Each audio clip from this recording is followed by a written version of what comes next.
Tonight we slip behind velvet curtains to meet the courtesans who shaped courts and cities, where influence moved in poems, perfume, and carefully kept secrets beyond science.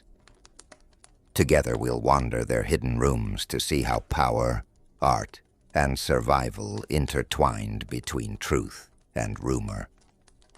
Comment with where you're watching from and your current local time, and if you enjoy this calm journey, please like and subscribe. They were called many names, different in each city, in each language, shaped by local customs. But wherever they lived, these women threaded their work through the richest tapestries of culture and power. The phrase, "The secret lives of courtesans," is an invitation. Step quietly through a curtain into rooms scented with oil and incense, into parlors where silk rustled and music and laughter bled late into the night, into places where the state of the world could be nudged between one cup of wine and the next. These lives were not mere gossip. They complicated the neat lines people drew between private desire and public consequence.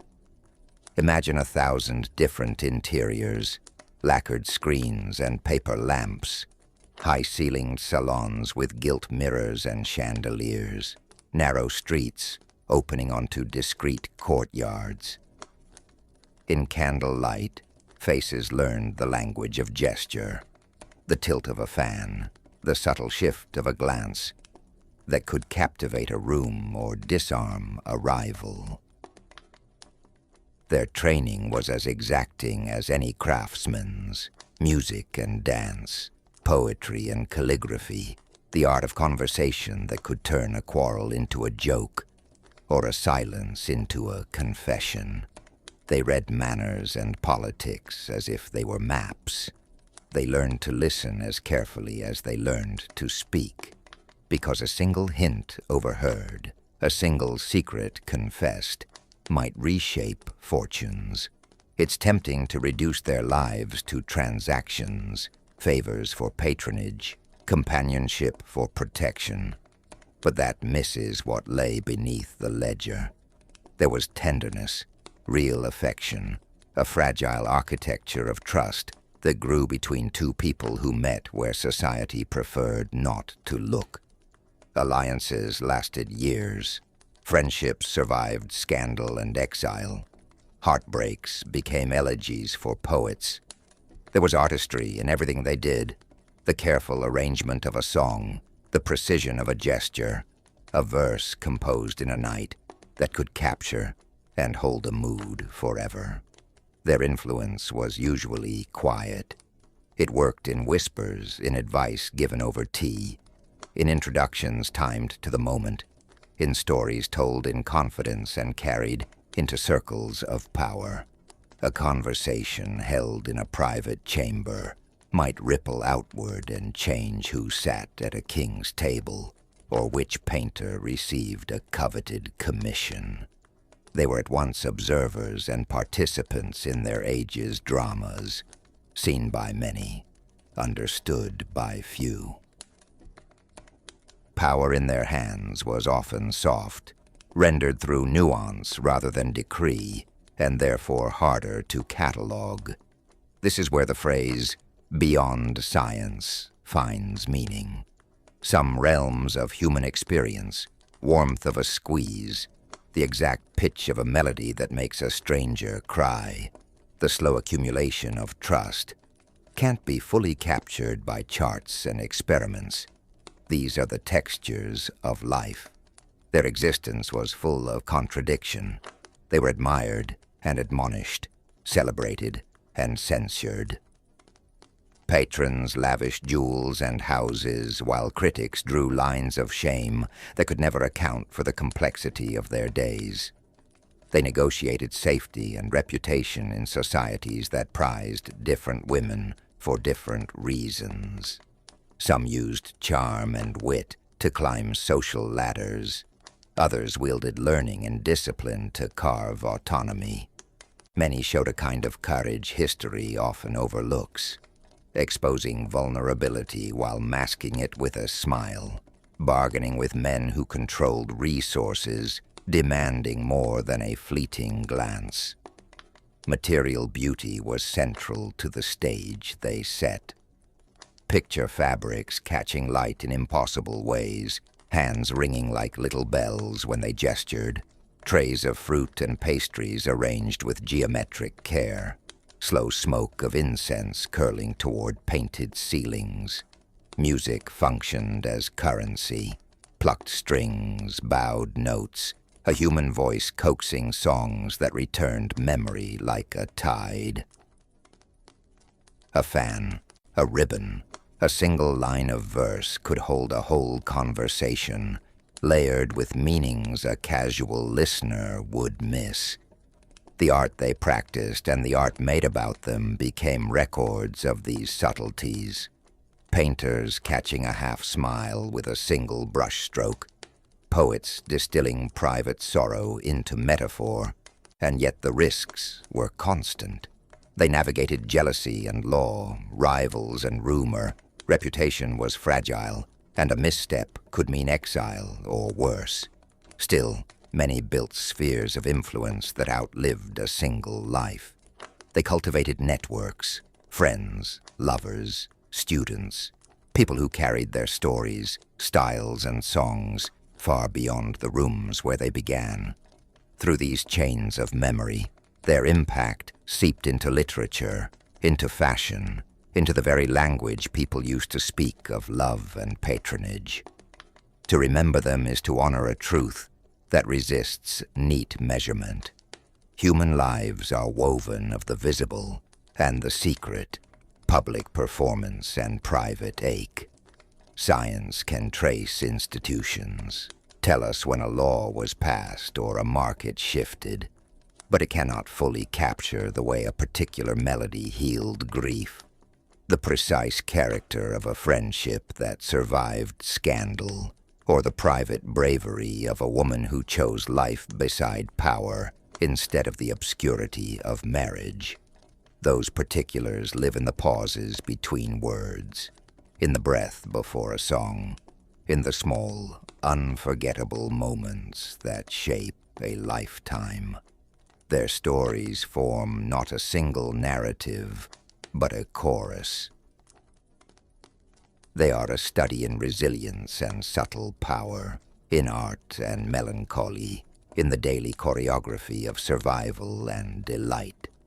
They remind us that influence is not always held in official titles, that intimacy can be a form of diplomacy, that beauty and wit can open doors force cannot. To listen to them is to step into nuance, follow a thread of silk through darkness, and emerge with a richer understanding of how people live, love, and resist. Beyond science, beyond neat categories, their lives insist on the humanity beneath history's grand narratives.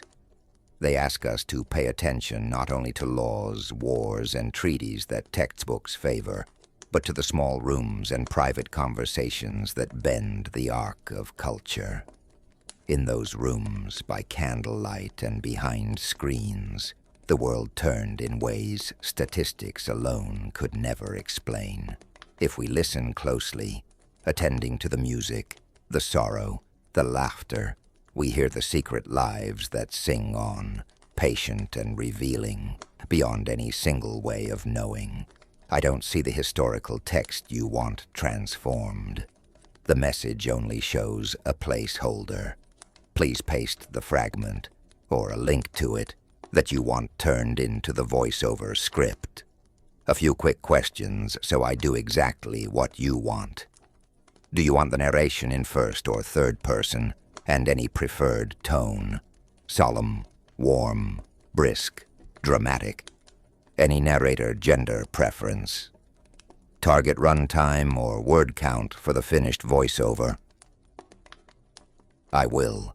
Keep all facts, dates, and key events unchanged, and not invent new events. Remove repetitions, smooth transitions, and add descriptive, emotional, and connective detail to produce a polished, natural voiceover script on roughly the same length as your original text. Format the output as multiple paragraphs with a single blank line between each paragraph and no headings or numbered sections. Paste the text and your preferences, and I'll get started. I don't see the historical text. Please paste the fragment here or attach a clear photo of it so I can expand it into a voiceover-ready narrative. A few quick preferences that will help me get the tone right. US or British English spelling, pronunciation, tone, warm and intimate, dramatic and cinematic, or neutral and measured, or tell me another tone. Length. Do you want the expanded version to be exactly 5 times longer, or is about 5 times acceptable? Any names, places, or dates you want me to pronounce or spell a particular way? If you're fine with defaults, I'll use US English, a dramatic but natural voice, and expand to about 5 times the original length, while keeping every fact and date intact. Courtesans occupy a scandalous yet complicated corner of history. Were they simply beautiful women, draped on pillows and waiting for rich suitors? Or were they shrewd, cultured, and powerful players in their own right? The answer is both, and more. Courtesans dabbled in everything from music and painting to politics and, yes, sometimes espionage. Pull back the bed curtains and listen. These are 42 decadent facts from a world where allure and influence walked hand in hand. Imagine the city as a living thing. Sunlit palazzi, narrow alleys where laundry flaps like pennants, the steady clack of wheels on cobblestone, and into that ordered chaos step, these women whose lives are woven into the daily pulse of civic life. They were not merely whispers behind closed doors. They appeared in the same blunt, administrative language that recorded bakers and bell makers, tailors and teachers.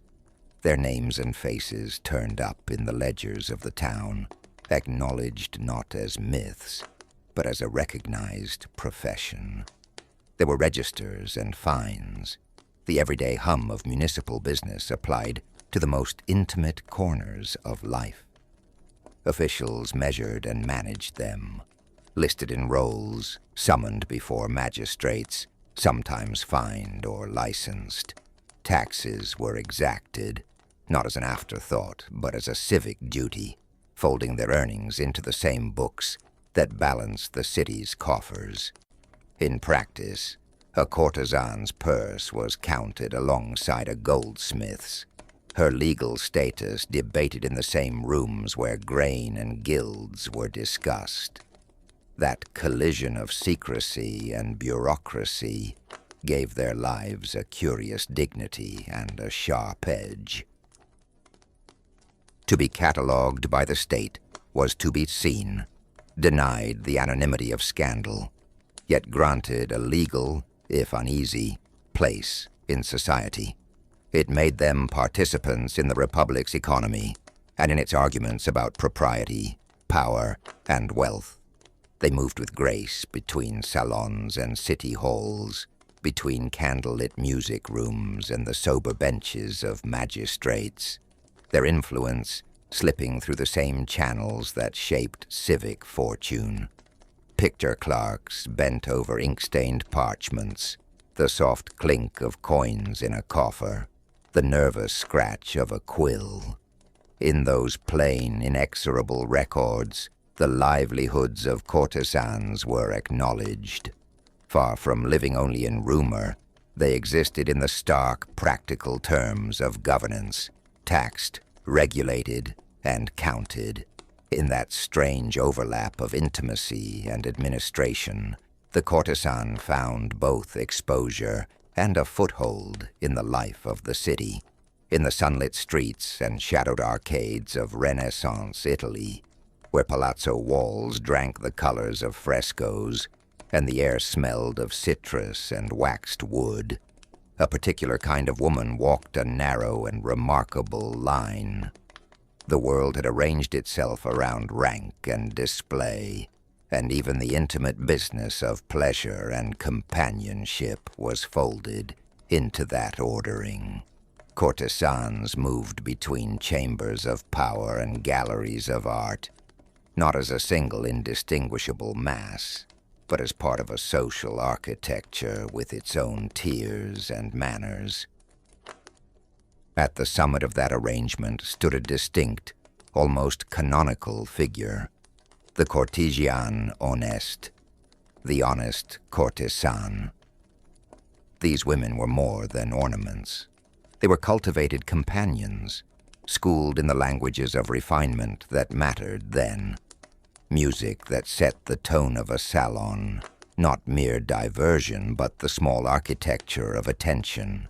The written word, copied and composed with care, keeping company with pen and paper in the steady way a gentleman kept his accounts. Above all, they were trained to be witty, quick to listen, quicker to answer, able to turn a joke into a lesson or a flirtation into a thoughtful conversation. On the arm of wealthy elites, they were visible participants in a public performance of taste, learning, and charm, their presence as deliberate as the lacings on a doublet or the placement of a portrait. Yet that gilded profile carried its ironies. The title honest was a social shorthand that brought both privileges and strict limits. To be admired in music and verse was to be admired conditionally. To be the cultured companion of the powerful meant depending on their favor and goodwill. Outside the polished rooms and lantern-lit banquets, the broader reality of courtesans was far from uniform. For every woman who lived with the cultivated ease of the cortigiana onesta, there were many others for whom life was precarious, solitary, or constrained by necessity. Women who struggled with reputation and security, who endured exploitation, or who found that a marketplace of attention could turn admiration into abandonment as swiftly as a curtain fell.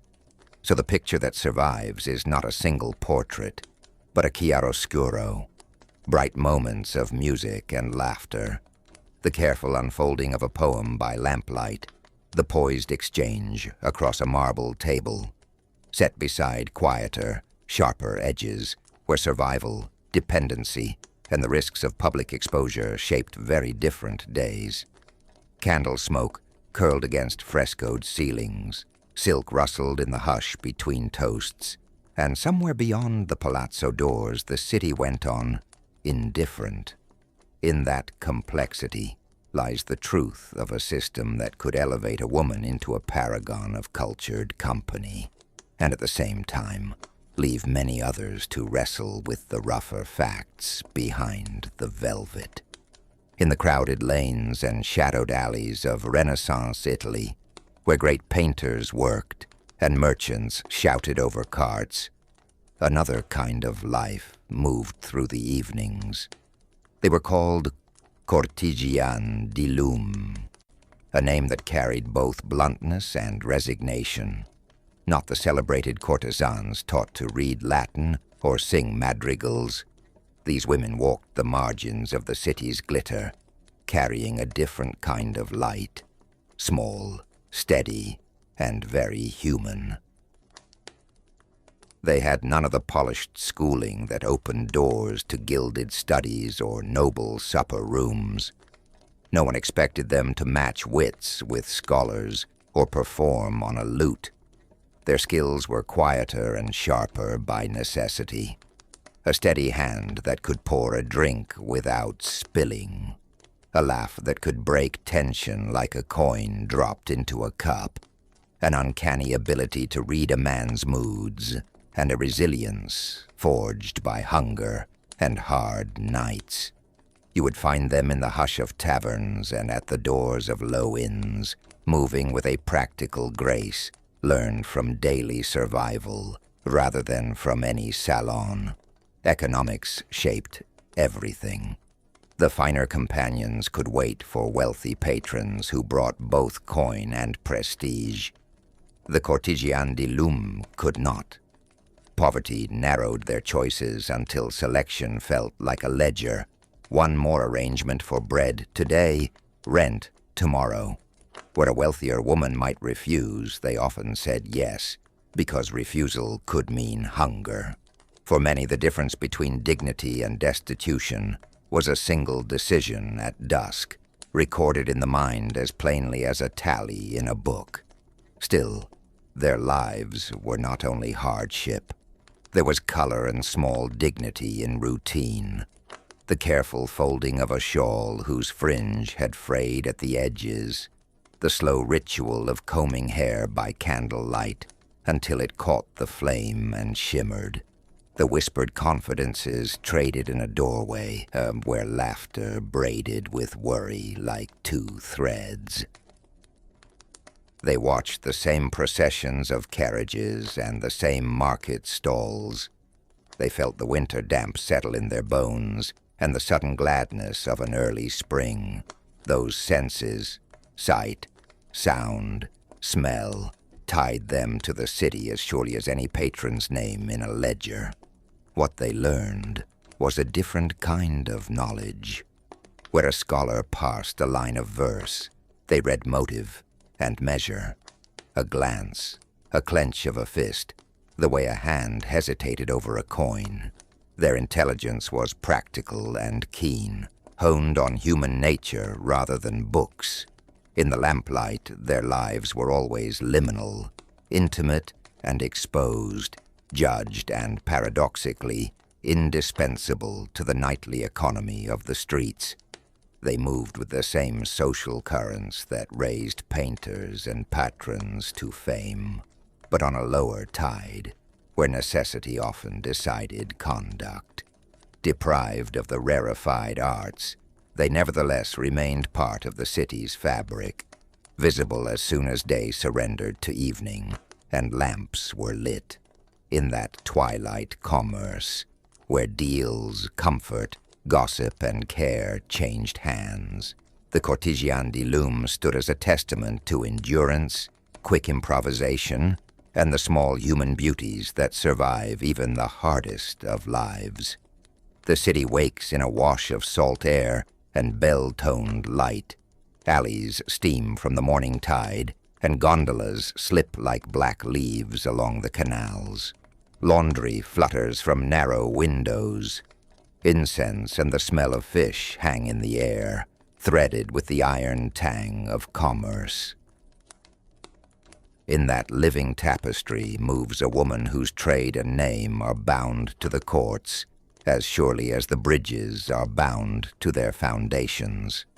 She belongs to a class the Venetian state, in its tangled, pragmatic way, decided to recognize. The registered courtesans, acknowledged, accounted for, and granted a thin, necessary kind of legal protection that shapes her days. To be registered is to be both acknowledged and contained. The label opens doors. If she is wronged, she has, at least on paper, pathways to contest and seek recourse that an unregistered woman would not. Yet that protection comes with strings. Ordinances trench her movements. Neighborhood expectations define where she may be seen, and rules map out how she may exist in public. The freedom the world imagines for those who sell charm and company is not the same as being free. It is hemmed in by paperwork and prejudices, by the careful arithmetic of what the city will permit in the name of order and reputation. Each morning, she ties a yellow scarf at her throat, knotting it with the care of someone fastening an oath. The scarf is not ornament alone, but a mandated insignia, visible proof during working hours that she belongs where she stands. Venice, in its neat mercantile way, has cordoned spaces, lanes and squares where her laughter may rise, and others where it must not. The yellow warns and protects at once. It says, unmistakably, I am she, cutting through the city's noise like both beacon and brand, preventing her from being mistaken for a wife, a daughter, or a nun. Women whose lives are measured by vows and hearth. There is dignity in donning the scarf, and humiliation, too. To wear it is to accept a public identity assigned by law, recognized enough to be answerable, marked enough to be shunned. Passers-by glance with curiosity or calculation. Men bargain with a kind of permission that the scarf clarifies. Watchful officials see what their instructions require them to see. That legal acknowledgement gives her leverage. Sometimes she can insist on a certain standard of behavior from a client or a neighbor, but even that leverage is conditional. Her safety rests on paper and precedent, subject to interpretation and whim. As dusk falls, Venice bends toward long shadows and lanterns that tremble like captured stars. She moves within authorized borders, her routes mapped more by ordinance than by desire. In the dim, the yellow at her throat flashes like a signal, a flag of commerce and constraint. There are moments she quietly savors, a laugh shared with a companion, the way her voice can hold a room, the brief currency of attention that lets her buy small freedoms. But the city's marks are constant reminders. A paper stamp, a rope of law, confines her to certain streets. The state's protection is real but limited. The libertine life the curious imagine is braided tightly with regulation. She walks on, a living contradiction, recognized and restricted, protected and policed. The yellow scarf waves like a banner and hangs like a chain. In its folds are the city's compromises, a willingness to tolerate, a need to control, and a reluctant acknowledgement that even in a place as worldly and mercantile as Venice, liberty for some is a carefully managed thing. In the narrow, labyrinthine alleys of Renaissance Venice, where water lapped at stone steps and lantern light gilded the faces of passing gondoliers, education often took place behind heavy doors and lace-curtained windows. For families whose lives spun around the city's shadowed commerce, the household was both school and business.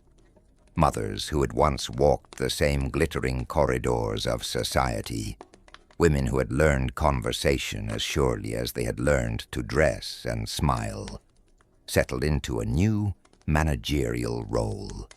They became tutors, accountants, and guardians, guiding daughters not only in song and verse, but in the harder rules that govern survival and success. These lessons were as much about perception as they were about skill. Girls were taught to read a room as carefully as a book, how to hold a fan so it suggested intimacy without surrendering dignity, how to place a hand upon a knee with the exact restrained suggestion of warmth, how to answer a compliment with wit rather than coyness. Listening itself was a taught art, to attend so closely that a silence would expose a man's true need.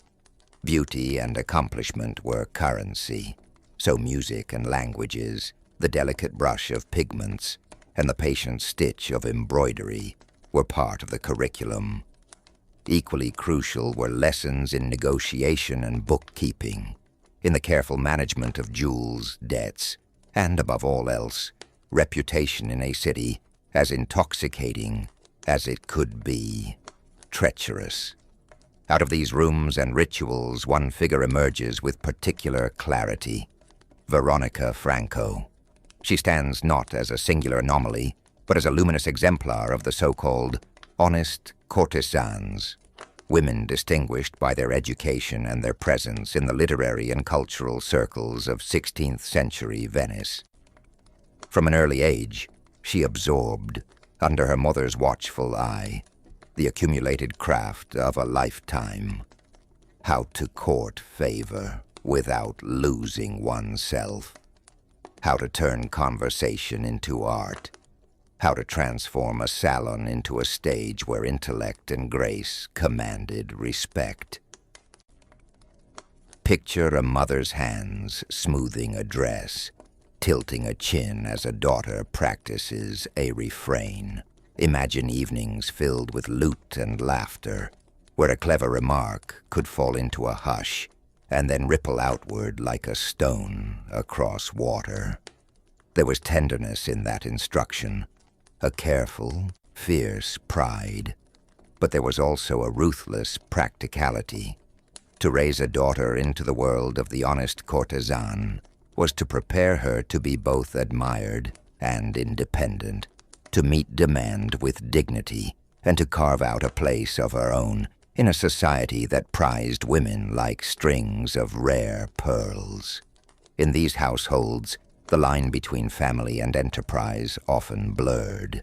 Lessons were taught beside ledger books, lullabies threaded with counsel on credit and clients, love braided with business, and the women who had navigated pleasure and peril became the steady hands at the loom of their daughters' futures. They preserved not only a livelihood, but a lineage of skill, wit, and resilience. It was through that careful, deliberate inheritance that Veronica Franco was fashioned, step by careful step, into a name that would echo through the salons and streets of 16th century Venice. Her story, and those of the mothers who trained her, reminds us that behind the city's shimmering facade lay networks of expertise and endurance, where education was survival and elegance itself was a kind of diplomacy. Venice in the 16th century was a city of glittering water and sharp shadows, where gondolas slipped like tongues through alleys of light, and the Rialto thrummed with the city's conversation.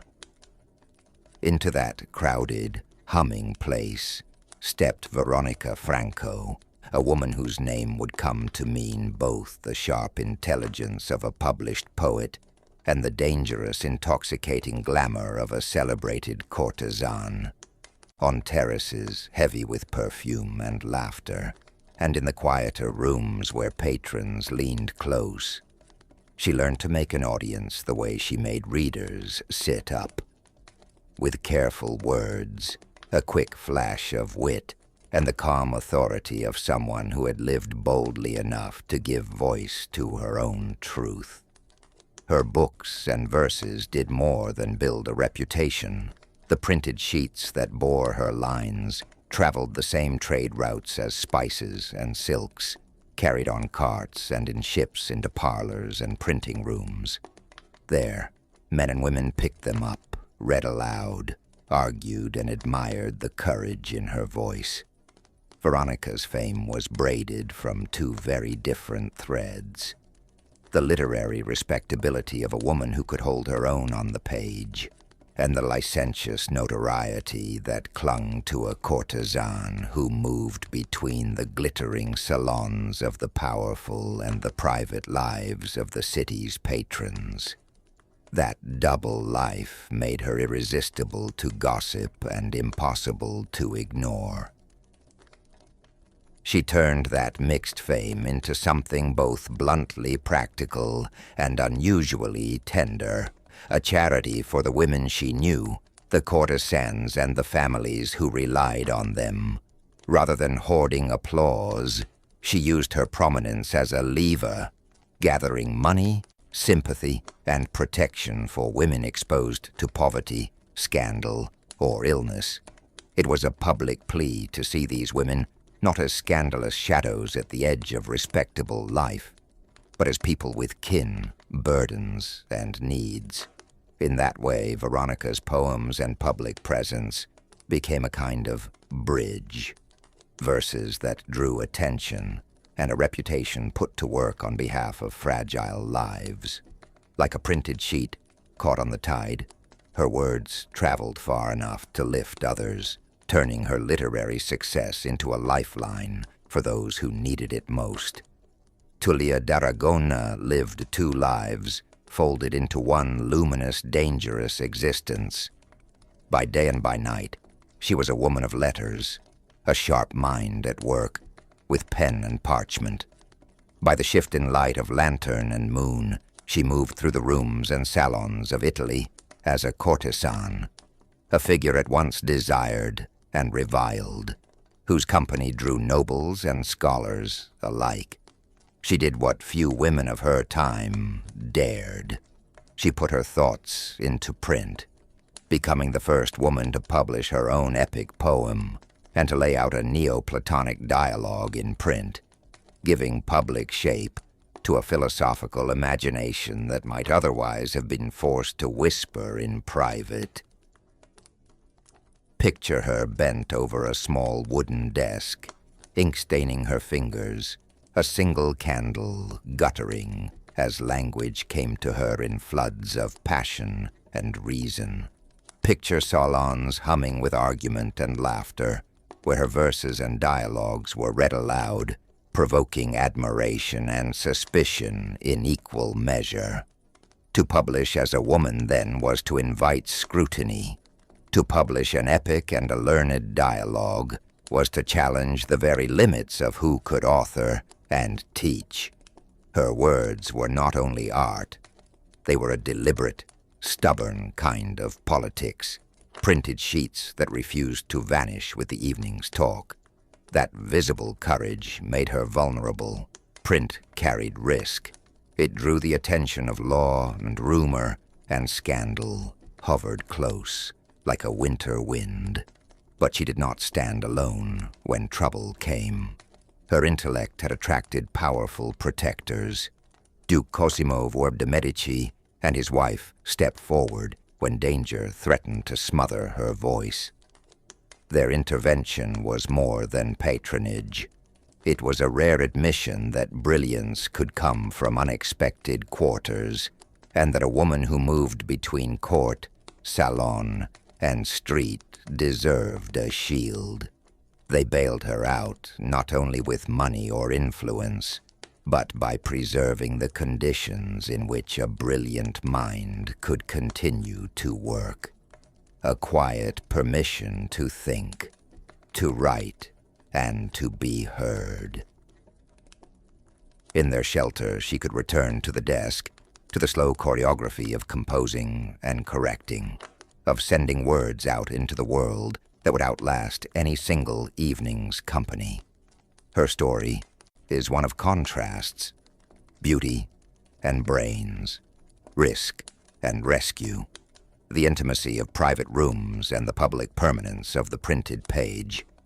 It is the image of a woman who refused to disappear into society's margins, who turned the precariousness of her position into a platform for thought, and who, when beset by danger, found safety in the unlikely allegiance of one of Italy's most powerful households. Words arrive in English like travelers from distant ports, bringing with them fashions, rumors, and a little of the weather from where they came. One such arrival was the word courtesan, which first left its footprints in English in the 1540s. Picture that decade, polished palace tables, shifting alliances, and the careful choreography of court life. Imagine merchants, diplomats, and scribes carrying a single term on their tongues as they stepped ashore into English speech. Its shape and sound were not born here. Courtesan crossed the Channel and the Alps from the French courtesan and the Italian cortigiana. In those older cousins of the word lay a simple, literal meaning. A woman of the court, someone present at ceremonies, attending in private chambers, linked to the rhythms and rituals of aristocratic households. In that sense, the word was as much part of etiquette and household order as any title at the royal table. But words are restless. They shift with the rooms they inhabit. As courtesan settled into English usage, it picked up the social aftertastes of both unfamiliar languages and familiar gossip. Beyond its formal, courtly meaning, it drifted into the less proper corners of conversation, into taverns and gossiping rooms, into jests, jibes, and the sharp edges of rumor. There, in colloquial speech, it was sometimes shortened and sharpened into slang, equated with prostitute, a more derisive echo of the original. That dual life, respectable origin, and mocking refraction followed the rhythms of the age.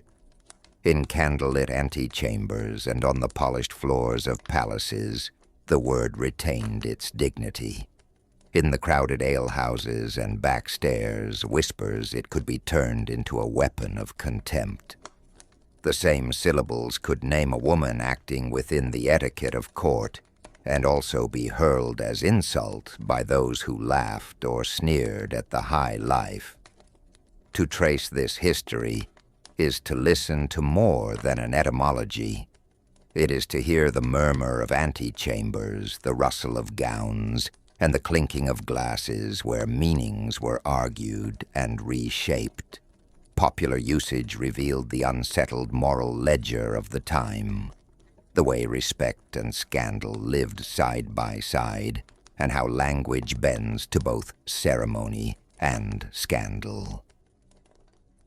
The year of its arrival may read like a simple bibliographic fact, the 1540s, but the voyage of courtesan into English carries texture, cultural negotiation, social friction, and the small human scenes where words pick up new weight.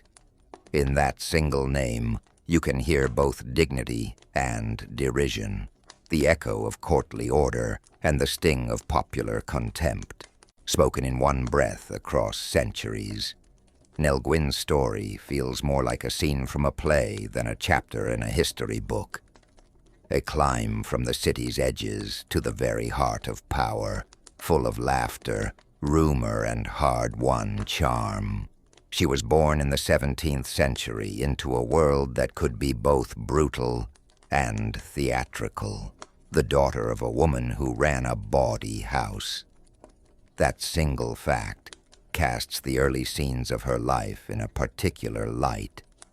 Cramped rooms lit by guttering candles, the barter of comfort for coin, and the constant shuffling of people and fortunes that marked so many lives on the outskirts of a booming, restless London. From a young age, she is thought to have taken part in the work that kept her family afloat.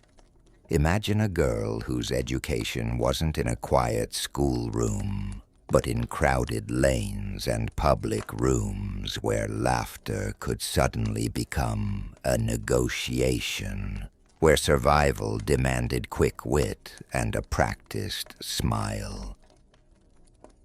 Those years lived close to the city's undercurrent of desire and danger, taught lessons you wouldn't learn in polite society. How to read a face in the dim, how to make a presence felt, how to turn a fleeting glance into something that lingered. Against that rough backdrop, her rise reads like a startling transformation. From the humble bargains of her childhood, she climbed into a world of ceremony and whispered influence, and when she died, she was remembered as one of the most popular mistresses of Charles II. The contrast could not be sharper. The nighttime commerce of the alleyways set against the glitter of court, the crude coin replaced by jewels and favor. Her life was no simple fairy tale. Even as she was celebrated and beloved by many, controversy trailed her like a shadow. The same sharp intelligence and vivacity that made people laugh and lean in also provoked gossip and judgment. Rumors traveled as quickly as admirers, and every smile could be read two ways. It is this tension between survival and notoriety, between affection and scandal, that keeps her story alive. Nell Gwyn remains a woman who rose from the margins to be remembered at the center of a kingdom, a figure as vivid and complicated as the city that shaped her, equally at home in a candlelit room and in the echoing corridors of power. Across Europe, the theater and the boudoir moved in step, two stages of the same grand performance. In crowded playhouses, the laughter and the lights of an evening could turn a woman into something more than a figure on a poster. She became an object of private desire, as well as public admiration, the very talents that made an actress magnetic on the boards. Quick wit, sharp intelligence, the ease of someone at home with an audience, were the same tools that attracted wealthy patrons. Actresses stood at the crossroads of applause and appetite, their public faces fashioned for ovation, while their private lives were negotiated in whispered offerings and discreet appointments. In an age when social lines were rigid, but the appetite for spectacle never dulled, theater and the world of courtesans fed one another. Costume could be currency, a line of dialogue might double as flirtation, and a performer's popularity was measured not only in full houses, but in favors granted behind closed doors. Into that charged atmosphere stepped Nell Gwyn. Before courtly rumor would settle on her name, she had already made herself known on the stage, not as a shy ingenue, but by throwing herself into parts that upended expectation. She was notorious for appearing in male dress, for taking on the rougher, more audacious roles that let her swagger and spar with an audience hungry for novelty. To see her stride on in breeches and boots was to watch a kind of cultural sleight of hand. The curtain that normally separated life and play, the line that kept sexes neatly apart, was pulled back, and the crowd gasped at something both scandalous and oddly irresistible. Her brutality toward convention was also her charm. That rakish smile, that bantering ease, turned scandal into theater and theater into temptation. Picture the playhouse itself.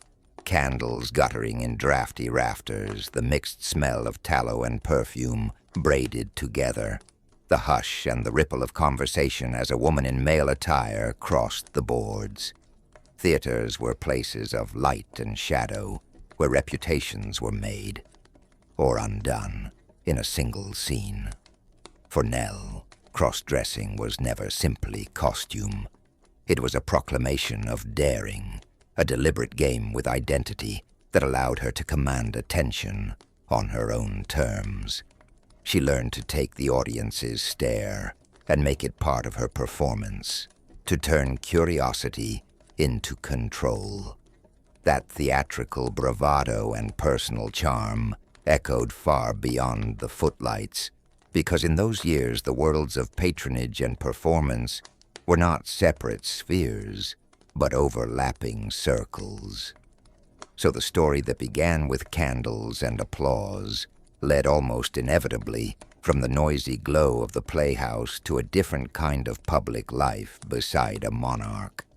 The theater taught her how to perform desire and gave her the stagecraft to meet it. The court simply borrowed those gifts.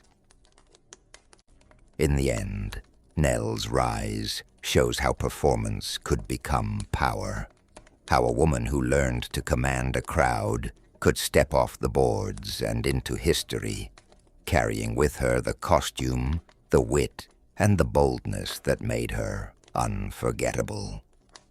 By the time Nell Gwyn's life came to its quiet, gilded close, she had become the kind of woman who could enter a room and watch conversation hushed, only to bloom into applause. Wealth lay about her like brocade, Popularity clung to her as surely as perfume. That easy, luminous ending, however, had not been a gift. It was the polished result of a long, stubborn climb from the ragged edges of London and the noisy boards of the playhouse. A climb made step by impatient, hungry step, with a small, clever smile, and a voice that could make a stranger feel as if an old friend had just returned. Her path to Charles II's private world was no accident. Nell learned the tricks of theater and of people together. She sold oranges in the pit, learned to read a room, to time a laugh so it landed like a bell. She learned lines that made men remember her, and offhand jokes that made women forgive her boldness. When she stepped into the light, she was not merely playing a part. She was auditioning for a place in history. Candles caught the gloss of her hair. The ripple of the audience's attention moved like a tide, and she wrote it with an appetite that was both theatrical and deeply personal. She rose, not by pedigree or favors at court, but by wit, warmth, and a kind of unstudied charm that could disarm a skeptic and make a monarch look twice. When Charles turned his gaze toward her, it felt at once sudden and inevitable. The theater door opened onto the inner rooms of Whitehall, and Nell, who had practiced laughter in the wings, found herself learning the subtler arts of tenderness and politics. For years, she was his chief mistress, a position that brought luxuries and titles for those she loved, along with a private intimacy that was flattering and binding in equal measure. Yet behind the lace and the fan, behind warm banter and whispered jokes, there lay a wound that splintered the glow. Among the private truths the court preferred unspoken was one that mattered to Nell with the force of a mother's heart. Her eldest son by the king was, by the strict terms of English law, illegitimate. The boy wore the king's favor and the courtiers' notice, yet there was a legal status that affection alone could not alter. For a woman proud of her child and schooled in public honor, the word illegitimate landed like a stone. It gnawed at her. To others, she was the witty mistress who could turn a line into laughter. To herself, she was a mother whose child carried, in the eyes of society, a mark of shame. Anger flared, small and private at first, then broader, at the court, at a system that gilded the king while leaving his children to rumor and privilege, and finally at the man whose single word could have steadied her son's standing, but who more often chose convenience over conviction. She loved him, she teased him, she bore him airs, and yet in the small hours when candles guttered and the palace slept, that contradiction felt like an accusation. The tension built with the slow, irresistible rhythm of disappointment. Nell tried the tools that had always served her. A plaintive joke to prick his conscience, a pointed conversation, a show of anger that was more hurt than pride. Each tactic produced only partial success. The king's life was a web of favors and liaisons, a glittering scatter of acknowledgments and dismissals. Nell's claim upon him was strong, but it was not the single note that could rewrite lineage. The knowledge that even tenderness could not erase her son's legal status burned with a private heat that softened nothing and seared everything. Driven at last by a mixture of despair, resentment, and the fierce protectiveness of a mother, she did something the court would not easily forgive. Tired of evasions and accustomed indulgences, the courtesan committed an utterly disturbing act, one that shocked those who heard of it, turned common gossip into scandalous legend, and revealed the depth of the pain she had carried within Whitehall's gilded corridor ways. It was the sort of deed that could not be smoothed over by wit or comforted by favors. It forced people to reckon with her not simply as a bright comet at Charles's side, but as a woman capable of desperate measures when shame and sorrow had no other outlet. Even after that singular, terrible action, the full story did not entirely eclipse the affection many felt for her. She lived out her remaining days with her contradictions intact, adored by crowds, envied by rivals, loved and let down in turn by the man whose name she bore in intimacy. Titles and comforts surrounded her, and yet the brutal truth that had driven her to that act remained a quiet, troubling chord in the music of her memory. People would whisper about it long after the candles in the theater had burned down to snuffs. They remembered her laughter on the stage, the clever tilt of her head, the way she had commanded a room. They also remembered a woman who, when pushed by shame and sorrow, took desperate measures, and who, even in the glow of brocade and applause, could not entirely lay the past to rest. According to some sources, Nell Gwynn once grabbed her young son, also named Charles, and dangled him out of a high window, threatening to throw him down unless the king gave him a title. A terrified Charles the Selboisin blurted out, "God save the Earl of Burford," anointing the boy an earl, and at the same time saving his life. It is a vivid, almost theatrical image. A mother using the rawest kind of stagecraft to force a royal line into a single, decisive moment.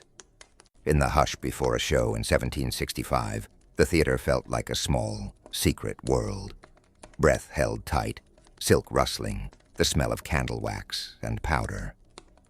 Sophia Baddeley stood under the dim glow of the lamps, a woman who looked fragile and fierce at once, waiting to become Ophelia. She had a voice that could make a song ache, and a talent for tipping a simple line into unbearable sorrow. Tonight all of that would be needed. The music of her voice, the tilt of her head, the slow unraveling that the role demands. Around her, a last rustle of costume, a whisper from a dresser, the soft clink of rehearsal rooms left behind. Small things that made the stage a whole other world. Talent alone did not pay for candles or costly costumes, nor for the carriage that brought her to the theater, or the lessons that kept her sharp. In 18th century London, the stage offered little security, and Sophia answered its insecurity with a pragmatic and often condemned choice. She built a career as a courtesan. She moved between the dim intimacy of patrons' rooms and the bright exposure of the boards, carrying the same careful performance into both places. The graciousness she practiced in public was the same currency she employed in private. Both demanded a polish of manner, a practiced ease, the constant negotiation of power and favor. Among those who admired and supported her was Penistone Lamb, the Viscount Melbourne, whose generosity helped pay for the simple but vital things that kept her on stage. His patronage, and that of others, sustained the art that might otherwise have withered for lack of funds. That delicate economy, art propped up by favor, genius balanced against necessity, shaped everything she did. On stage, she could disappear into a character. Off stage, she had to navigate a society that applauded her gifts, yet measured her in coin and company. Her life was lived on the thin edge between applause and survival, where every performance was both a triumph and a quiet testament to the compromises she had made to keep singing.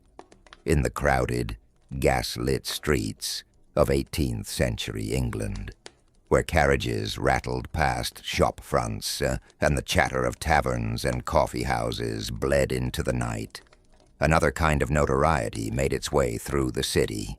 It was a fame that did not depend on title or birth, nor on the slow inheritance of land and name, but on presence, poise, and a certain defiant visibility. Among the women who claimed that precarious spotlight were a number of black English courtesans, figures who, against the rigid hierarchies of their time, rose to a level of public recognition that matched the well-known white women who moved through the same salons and private rooms. These women were not anonymous shadows at the edges of respectable life.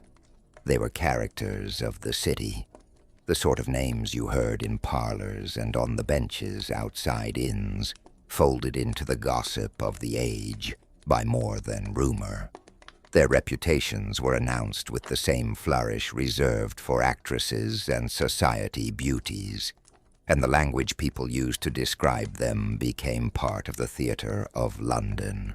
The powdered wigs, the silk gowns, and the nicknames that seemed to belong more to stage than street.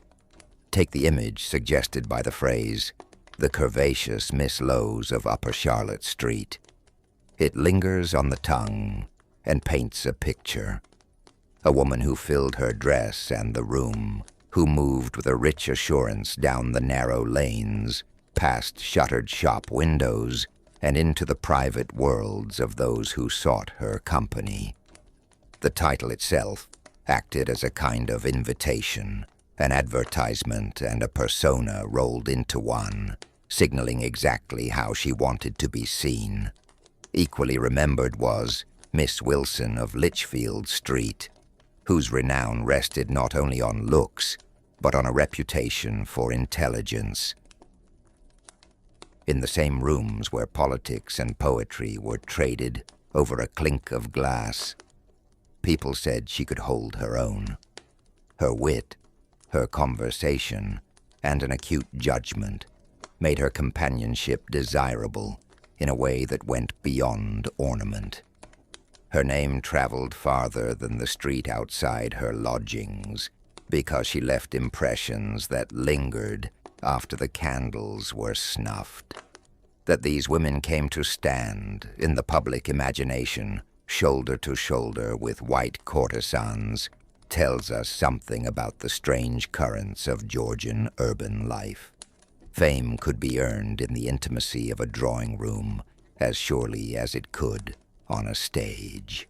A striking presence, clever conversation, and an ability to navigate a discreet, complicated world were currencies as real as coin. The playful, precise, oddly affectionate titles people gave them served not only to advertise but to shape their identities, offering a measure of control over how they were seen, even within a society full of limits. Picture the lantern glow on damp cobbles, the rustle of silk as shutters closed, the low laughter behind windows, and the hush of a corridor leading to a private sitting room. In such settings, these women moved with a quiet dignity. They occupied a complex space between admiration and marginalization, drawing attention and judgment in the same breath, but refusing to disappear into either. Their fame endured, not as mere footnotes, but as vivid sketches in the story of a city learning, in its own uneasy way, to recognize beauty and intelligence, irrespective of the color of a woman's skin. These were lives lived at a crossroads of public gaze and private negotiation, where reputation could be both shield and currency, and where a name whispered in a coffee house could travel all the way to a salon and back again. When we remember them now, their stories offer more than curiosity. They offer a glimpse of how individuals carved out space for themselves with nothing but presence, wits, and a certain boldness. In the crowded gaslit streets of 18th century England, their figures remain memorable, defiant, and unmistakably part of the city's complex, evolving story. They called her Black Harriet, a name that trimmed the edges of a much larger life down to something the streets could hold. The fact that she was one of the only, if not the only, black female brothel owners in 18th century London is itself a kind of astonishment, a bright, stubborn marker against a city that rarely remembered the names of those who had to fight for every inch of dignity. Her story begins far from London's fog and lantern light, in the heat and sugar scent of Jamaica. As a young woman, she was a slave on a plantation, a human life reduced on paper to an account and a routine of labor. But she was singled out from the fields for a different use. The owner, William Lewis, had her educated for high society. He taught her manners, speech, and the precise codes that governed drawing rooms and promenades, an education that was both a tool and a chain. It opened doors while also marking her as someone trained to exist in other people's worlds. When she crossed the ocean and lived among white London elites, she moved for a time in rooms where conversation was an art and appearances meant everything. She learned the cadence of polite laughter, the tilt of a head, the exact way to set a teacup, so that a room of strangers would find her company easy to accept. Those lessons let her pass for a moment, but they could not erase the rigid hierarchies that kept her on the edges. The facades and comfort were fragile. When they fell away, she found herself impoverished in a city that measured worth in coin and connections she no longer had. Pushed to the margins, she did what survival often demands. Harriet turned the very skills she had been taught into a means of independence. Attracting lovers was not simply surrender to desire, but a deliberate, pragmatic economy of intimacy. Performance and calculation combined. Her polish and charm, honed in plantation drawing rooms and refined in London salons, became tools she used to secure what she needed. Those relationships bought her something more than temporary relief. They paid off debts and bought her back from the worst of 18th century punishments. She escaped debtor's prison, a place imagined as damp and ironed shut, where daylight came in small and cruel measures. It's not hard to picture the smell of that place, but it is easier to imagine the flood of relief when she stepped back out into the city, with her debt cleared and her head held as she'd been taught to hold it. Free again, Harriet did not vanish into anonymity. She pooled her savings, leaned on hard-won lessons, and read the city's appetites like a ledger. Then she did something that turned the terms of her life inside out. She opened her own bawdy house. To many patrons, it was another room for transaction. To Harriet, it was an assertion of control. The brothel was both business and refuge, proof that a woman shaped by bondage, education, and hardship could convert those experiences into agency and livelihood. Black Harriet's name moved through London's alleys with all the contradictions she embodied, trained for gentility, hardened by prison, and shrewd in commerce. She carved a place where none existed before, insisting on a precarious, self-won space in a city that often tried to forget people like her. In the crowded pages of history, she stands out not because she shouted the loudest, but because she made room to be herself, and in doing so, left a stubborn mark on a world that had tried to keep her small. Harriet's house was the sort of place that made city gossip for the right reasons. Warm gaslight spilling onto polished floors, laughter skimming the rafters, and the discreet rustle of silk as men of consequence found, for an hour or two, a private world removed from drawing rooms and estate politics.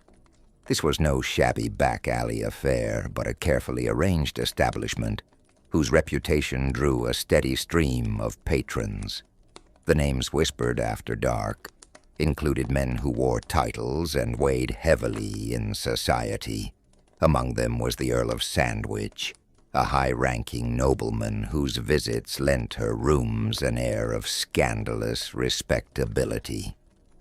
She moved through that house with the practiced ease of someone who knew how to keep both customers and tempers in order, smoothing ruffled feelings as readily as she counted the night's coin. The public saw only the glitter, polished mirrors, fragrant candles, and discreet servants, and the prosperity that came with it. Behind that bright surface, of course, bargains were struck and compromises made, questions left unasked. Her rise in the local imagination was meteoric, the kind of story repeated in smoky taverns and at crowded market stalls. Harriet, once on the margins, now running a place people both envied and judged.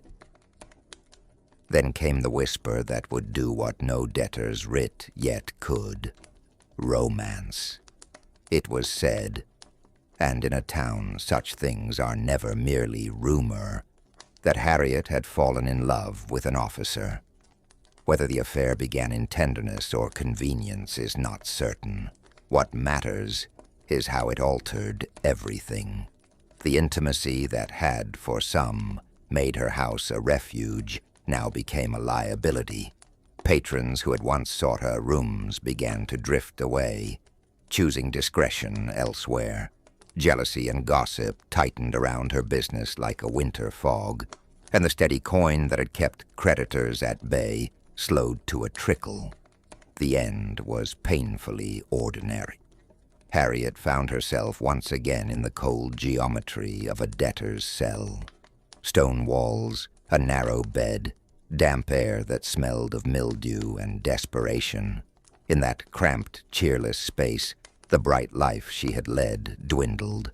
Tuberculosis, the slow and merciless thief of vitality that haunted cities and prisons alike, took hold. Fever and cough replaced the laughter of the rooms she had run. Hands that had counted bills and steadied cups grew thin and translucent. In the quiet of the prison, she died of the disease, a final tragic note to a life that had shone briefly and then faded.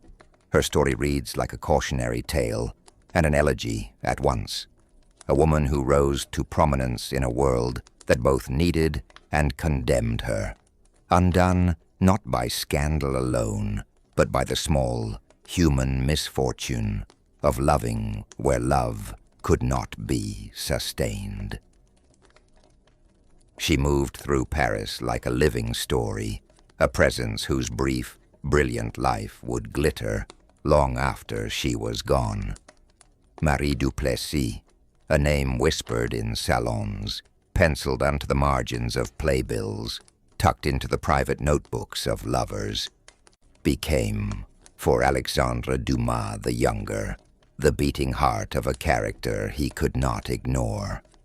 In La Dame aux Camélias, he took the real brightness and the real sorrow of Marie's days and nights and reshaped them into Marguerite Gautier, a beauty who loved and suffered in equal measure, who walked the city with the fragile dignity of someone who knew both adoration and exile. Dumas turned memory into fiction with a tenderness that makes the reader feel the warmth of a hand once held and the emptiness left behind when it let go. The small gestures and the faraway silences that linger long after the curtains fall. But literary immortality was not the only attention Marie drew. When the end came and Paris gathered to mark her passing, practicalities and curiosities threaded through the mourning. After the funeral, an auction was arranged to scatter the personal effects she had left behind, the private tokens that had accompanied her through those notorious nights and lonely mornings. In that quiet, echoing room, Charles Dickens appeared, a tall, watchful figure from another literary world, not a voyeur but a bidder, moving among the crowd to claim objects that had been hers. In the crossing of two great writers and the turning of a life into lots and bids, the private and the public met. Marie's story was recast on the page and materially parceled out to strangers who would hold a fragment of her in their hands. The auction, like the novel that followed, became part of how Paris remembered her. A woman whose end was not a single close, but a multitude of beginnings for those who would tell her tale. In the year 1844, when Avenir seemed tuned to the private griefs of those who could afford solitude, Count de Stackelberg made a choice as simple and as strange as a mirror catching fire. He took Marie Duplessis as his kept woman, not out of calculation or a taste for fashion, but because in a single glance she stopped him. She looked exactly like his dearly departed daughter. The resemblance was immediate and absolute, the sort of likeness that can make a man forget the room he is in. Imagine a man who has carried a face in his memory so long that every new face is measured against that ghost. For the Count, Marie's profile, the tilt of her chin, the slow curve of her smile, reopened an ache he had learned to keep under wraps. It was as if the past had stepped back into his life, wearing present clothes, bringing with it the sound of a laugh he hadn't heard in years. That likeness did more than remind him. It commanded him, and in that command the arrangements of patronage and intimacy folded themselves into something quieter and more fragile, a private attempt at consolation. There was something both tender and unsettling in the way his grief found shape in Marie. To outsiders, it might have looked like the transaction it was called: a kept woman, a household, a discreet possession of a life. But behind that label lay another truth, a longing to be near a familiar face, to hear the unheard laughs, to see again what had been lost. So, in 1844, faced with that uncanny likeness, he chose to keep her close. They still sing her, in low voices over pints and by hearthlight, the name Lucy Cooper drawn out into long, melancholy notes. In those verses, she is the Georgian courtesan everyone seems to know, the woman of the town who all mankind with do her lie. That line hangs in the air like cigarette smoke, part scandal, part admiration, repeated in taverns and kitchens until the sharp edges of gossip have been buffed into something like legend. A fiddle sets the mood, someone taps the table, and the room leans in as if to hear the truth again. The facts of her life held the flash the songs promise. She rose to a certain kind of wealth and notoriety, slipping into rooms where candles burned low and men in powdered coats leaned closer to catch her laughter. People spoke of her with a mix of envy and reproach. She had the trained poise of someone who learned the rules of a society built on display, and for a while she played those rules well enough to be called rich. Money changed hands. Dresses fit like armor. Fame wrapped around her like a heavy shawl. Plain, true details that the ballads never entirely deny. But the music never hides the other half of the story. One by one, the old suitors who had paid court to her passed away, and with their deaths, any security she had relied upon slipped through her fingers. The wealth that seemed durable proved brittle, and the spotlight that kept her in fine clothes could not steady a ledger. When debts mounted and options narrowed, she found herself in the dull light of a cell, a debtor among many. The name that had been spoken in drawing rooms and taverns was finally reduced to a thin entry on an account book. She died after that stint in debtor's prison, as the ballads tell without apology. There is a strange mercy in that. The world that indulged and then abandoned her moved on, but her story did not vanish. It lived on in fiddles and wandering voices, in the bartender who knows the chorus by heart, and in the old woman at the back of the room who still hums the tune as she stitches. In song, Lucy Cooper remains complicated, human, unforgettable. A bright rise and a lonely fall, kept alive each time the refrain swells, and someone, somewhere, sings, "All mankind with do her lie." She began in a place where hope was scarce, and every day was a small, hard decision. Born into the lowest poverty of Georgian England, Charlotte Hayes knew the weight of hunger and the chill of streets that offered no kindness. Picture a life carved into narrow alleys and crowded tenements, the city's grandeur glinting far off, while mud and smoke and the thin warmth of a hand-me-down coat were her constant reality. From that unforgiving beginning, one woman, by temperament, circumstance, or a rare mixture of both, started to move through the margins of society toward a startling reversal of fortune. Charlotte did not remain invisible. Over time, she became one of the most infamous courtesans of her age, a name that carried both scandal and a curious sort of notoriety through the gossiping rooms and candlelit clubs of Georgian London. The arc of her life reads like a drama, poverty turned into wealth, anonymity into a public presence, where once she had to choose whether there would be bread for the next meal. She later navigated parlors where whispered promises and gilded comforts decided a person's place in a different order. At the center of that rise stood the place everyone came to know by reputation, the Madam of the King's Place brothel. By name and notoriety, it became arguably the most famous bawdy house in the city, a locus where private desire met public scandal, and where Charlotte's influence was plain to see. Whether any royal seal of approval was ever truly official is unclear. What matters is the image of a woman who began with almost nothing and ended with wealth, influence, and a household that would be remembered long after her death. She left behind not just a massive fortune, but ties that reached into the highest circles. Connections that were as likely to be whispered about in drawing rooms as they were to be openly envied. In that transformation, the city itself seems to listen.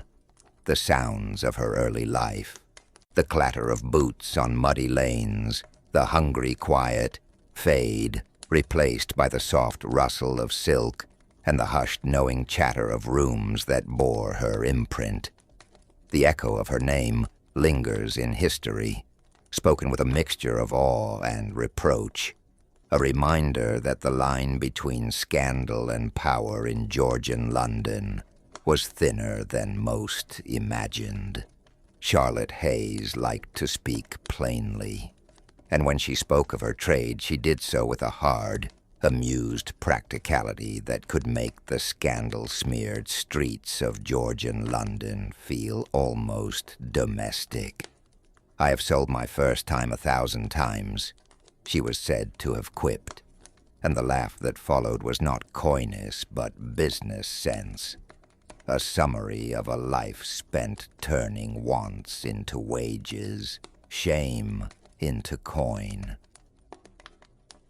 Picture her voice in a small, lamplit parlor, even as the candles gutter, even as the silvered mirrors caught the drift of whispered promises. She could make the most delicate fantasies sound like a manufactured commodity, a thing to be produced on demand. Clients came to her for many things, but virginity, real or imagined, was a particular luxury. In a world that prized appearances and the right story, Hayes understood that certainty mattered more than truth. To men who wanted the idea of a first encounter, she offered a performance so convincing the tale became testimony. She traded the desire for innocence as a technical problem to be solved.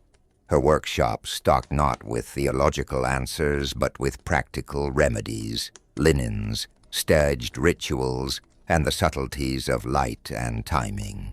"It is easily made as pudding," she reportedly said of virginity, and the image is telling, domestic, familiar, faintly mocking. Pudding is something you mix, thicken, set, and serve. It belongs to kitchens and people who know how to fashion appearance out of humble ingredients. Hayes's remark captured both the crassness and the craft of what she did. She did not preach about purity or defilement.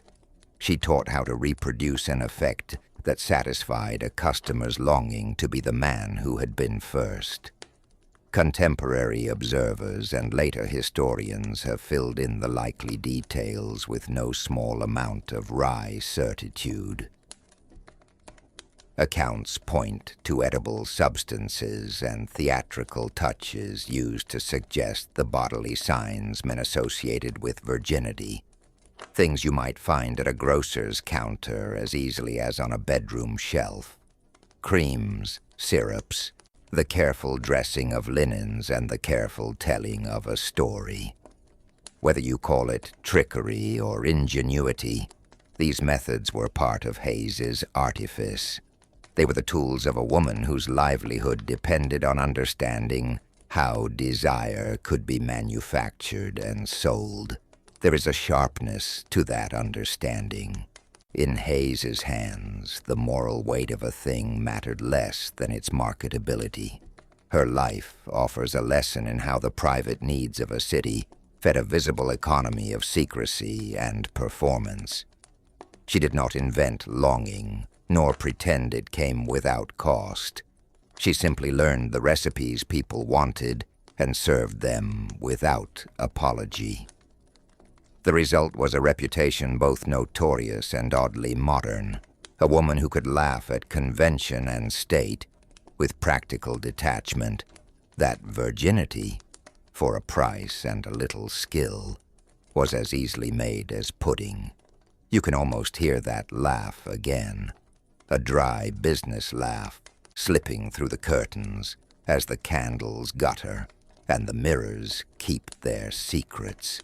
Charlotte Hayes made herself into a force of a woman, not by accident, but by a steady, unflinching talent for turning charm and plain business sense into household power. She moved up through the glitter and the grime, through the candlelit rooms and the discreet back parlors, until her name carried weight. She was a courtesan, a bawd, a manager of desires and accounts, and she learned how to make prosperity follow where she chose to lead it. With money came choices, and one of those choices was to keep beside her, as companion and a kind of domestic ornament, a man who might otherwise have been lost to the city's lower trades. That man was Dennis O'Kelly, the fellow she had first met in prison, a detail that hints at equal parts fate and practicality. Picture them there in the coarse light of confinement, two figures recognizing in each other something the polite world wouldn't buy, but that nevertheless had its value. From that meeting grew a lifelong attachment.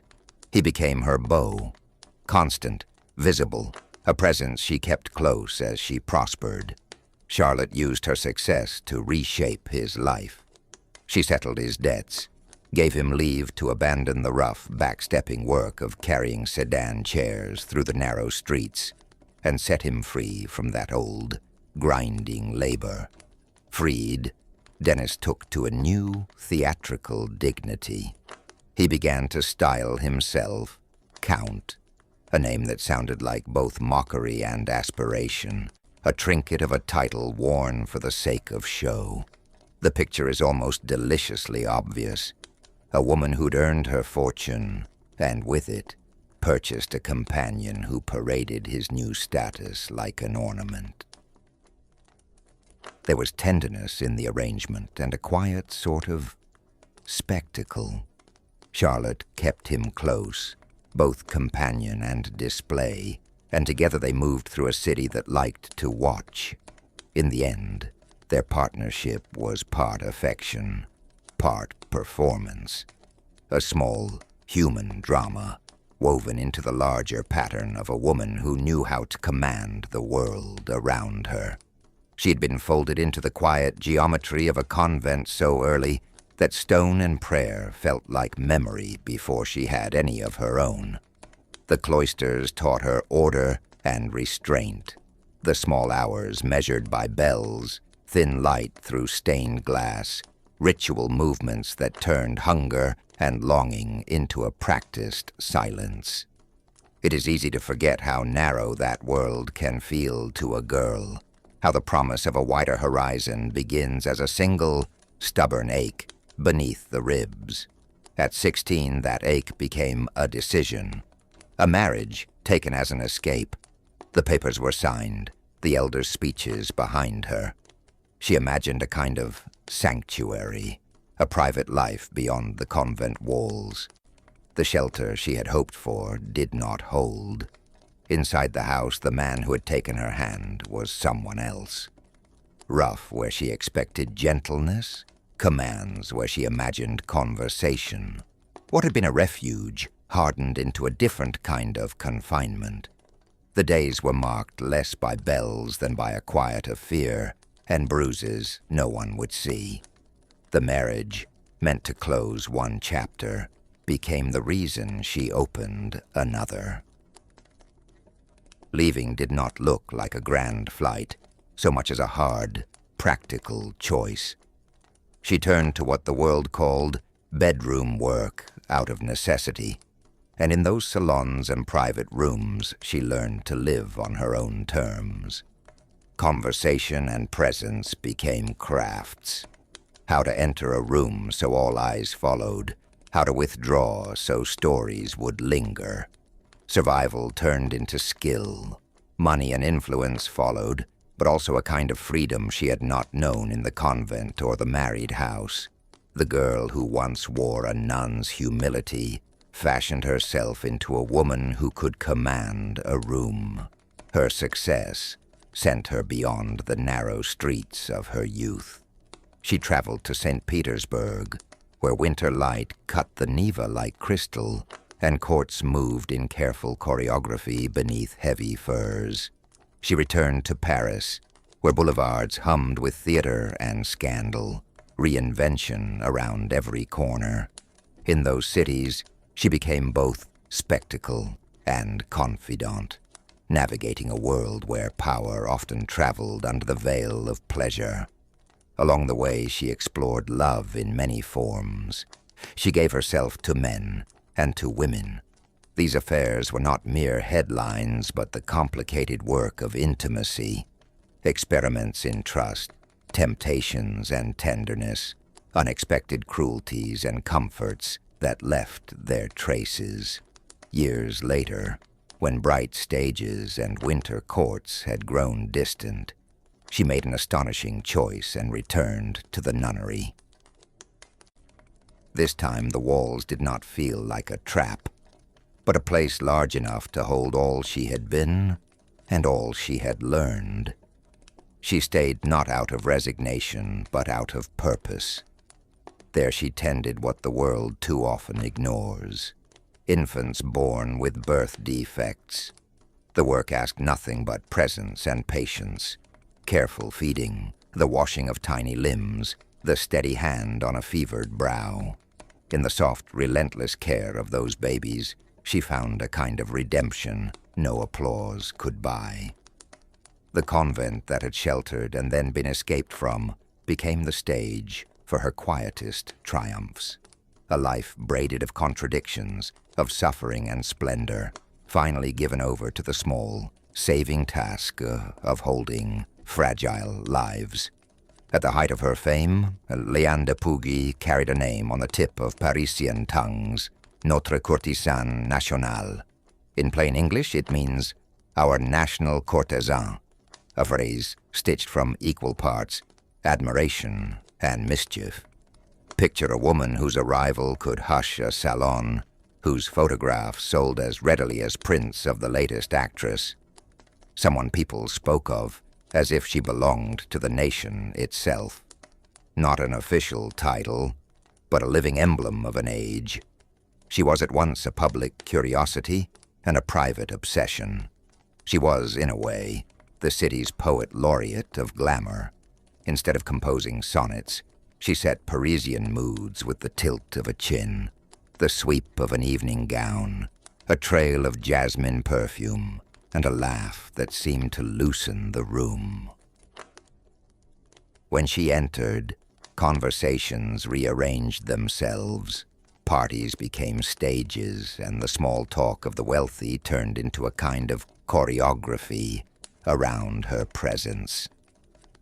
Liane curated an identity as deliberately as any artist, choosing how she would be seen, photographed, written about, and in doing so she made private moments feel theatrical and private passions quicken into public rumor. There was a ritual to her appearances, the exact moment she stepped from a carriage, the way light caught the beads on her dress, the flashbulbs that turned her into a constellation of silver sparks. Patrons and journalists, admirers and rivals, all watched how she moved through light and shadow, because in her orbit, people saw not only a woman, but the possibility of being seen themselves. Her portraits circulated like talismans. A single image could redraw social maps and set tongues wagging for weeks. And yet, beneath the spectacle, there was a peculiar loneliness. She was adored for an image she continually remade to fit the city's appetite for beauty and drama. To call her Notre Courtesan National was to endow her with a strange sovereignty, admired and envied, celebrated and judged. It was a crown that glittered under chandeliers and pressed heavy on her brow by dawn, a public glory that left her, in the quiet hours, holding only the echo of applause. Julia Labaruccia Beneni carried her name like a challenge. In a city where men wore power on their sleeves and counted it in uniforms and ranks, she moved with a different authority, the calm, insistent gravity of someone who knew what she wanted and who expected to have it. As an Italian courtesan, her influence threaded quietly through salons and along the grand avenues. People spoke of her not just for beauty or charm, but for an implacable will that turned admiration into obedience. One afternoon, a colonel came to seek her favors, arriving with the confidence of a man used to giving orders. He carried the badge of his rank and the disciplined look of a commander, his soldiers a solid presence behind him. What passed between them before the moment that history remembers isn't told in every detail, but the essence is shockingly simple and bold. She made a condition. She would only lie with him after one public demonstration, no private proving, no trembling surrender, but a spectacle. He must disrobe in full view, she said. He must do it in front of her house, mounted on his horse, and at the head of his troops. The demand was theatrical, almost obscene to the polite and scandalous to the respectable. a man divested of his rank and uniform beneath the open sky, perched atop a horse as if in review, led by the steady ranks of soldiers. It's an image equal parts absurd and sublime. To many it would have been unthinkable, to others intolerable, and yet the colonel accepted. Whether he was driven by pride, by desire, by the need to prove himself, or by some strange calculus of shame, he chose to comply. So the story goes. Beneath a pale sweep of sky, and before the steps that marked her territory, he did as she had commanded. He rode out, striping away the garment that marked his station, and at the head of his troops he presented himself, naked, mounted, leading. The sight must have stopped the world for a moment. The polished regiment filing behind like an iron backdrop, the nervous snort of horses and the clink of tack, and at the center a single man exposed both literally and metaphorically. That image, powerful, humiliating, and oddly intimate, became the measure of her influence. It was not merely a private conquest, but a public lesson in social currency. She could set the terms even for a military man. She could convert authority into performance. The anecdote has lingered because the reversal is complete and unmistakable. A colonel used to having men follow his orders found himself following hers in the most exposed of ways. In retelling the scene, takes on the texture of legend, the rattle of sabers, the hush of a street that feels momentarily private because of one person's audacity. The extraordinary way power can be both theatrical and absolute. Giulia Labarucci did more than win an encounter. She carved into the city's memory that her sway could compel a leader to relinquish the trappings of command and stand vulnerable beneath her gaze. It's a small, exact story, but it speaks loudly about authority, desire, and the unexpected shapes domination can take when the rules are rewritten by someone who knows how to ask. They said the house itself leaned towards secrecy, each polished corridor and gilt mirror angled as if to catch a whisper and keep it. Giulia Beneni lived. Her neighbors liked to remind one another over coffee and carriage rides, in a mansion so costly that its rooms held the hush of a private chapel. People spoke of her with a mixture of awe and a little caution, not because she openly sought power, but because power, it was whispered, slept in the porcelain at her table. The story that slipped from lip to lip was small and precise.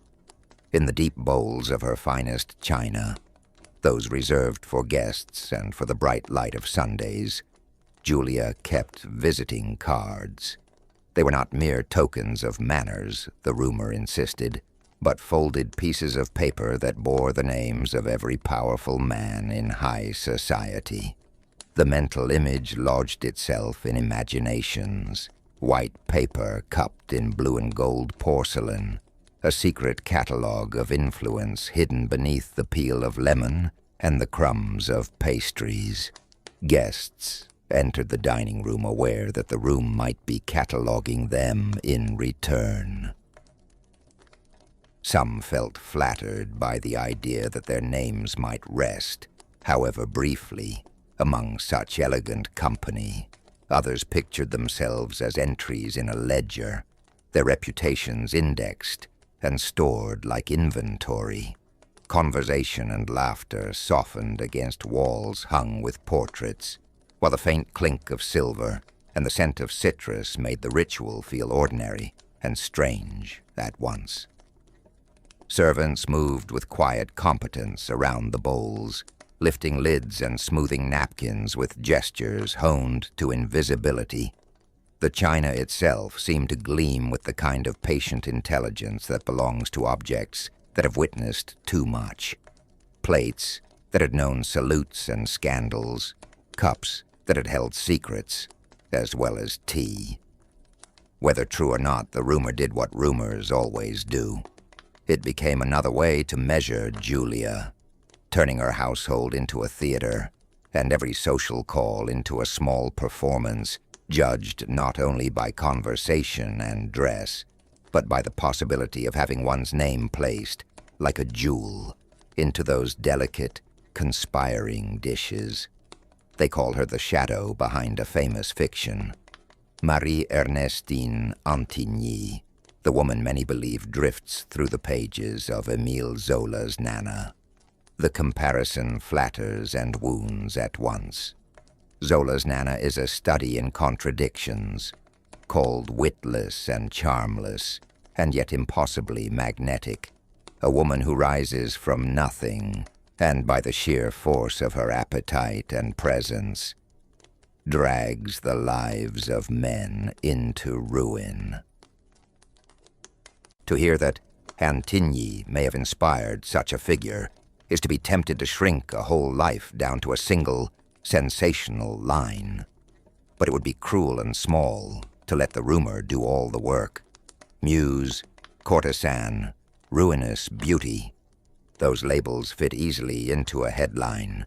Yet the plain facts of Antigny's life have their own strange, haunting poetry. They tell a story that has neither invention nor scandal to be compelling. Her life moves in a sequence that could be a novel. She began with nothing, a pauper in a city where wealth and want lived cheek by jowl. From that fragile start, she found a way onto the stage. Acting did not promise a steady, respectable glow. It offered exposure, glamour, the quick light of applause. In dim green rooms and private salons, under gaslight and beside velvet curtains, her name began to whisper through the city. Attention grew into intimacy with power. Antigny did not remain merely a performer. She became the favored companion of men who moved in the glittering orbit of Parisian elites. Their fortunes and influence could lift someone like her into a different class of life. Suddenly she was part of a world where carriages waited at the curb, and invitations mattered like currency. There is an irony here that Zola loved to probe. A woman who seems to lack inner refinement, yet who can command enormous outward power. Antigny's path, from pauper to actress to the chosen companion of the powerful, mirrors the arc of Zola's heroine. But the likeness is more than spectacle. It is a softer, sorrowful echo of choices and consequences, of public appetite and private cost. Then, as in so many stories, the arc bends the other way. For reasons the record leaves spare, Antigny's fortunes reversed. She married a poor man for love, a choice that reads like proof of feeling rather than calculation. And in doing so, she traded the fragile splendors of public life for something quieter, perhaps humbler. That decision, and the misfortunes that followed, stripped away the wealth and standing she had briefly enjoyed. The lights dimmed, the fashionable whispers faded, and she found herself cut off from the circles that had once leaned toward her.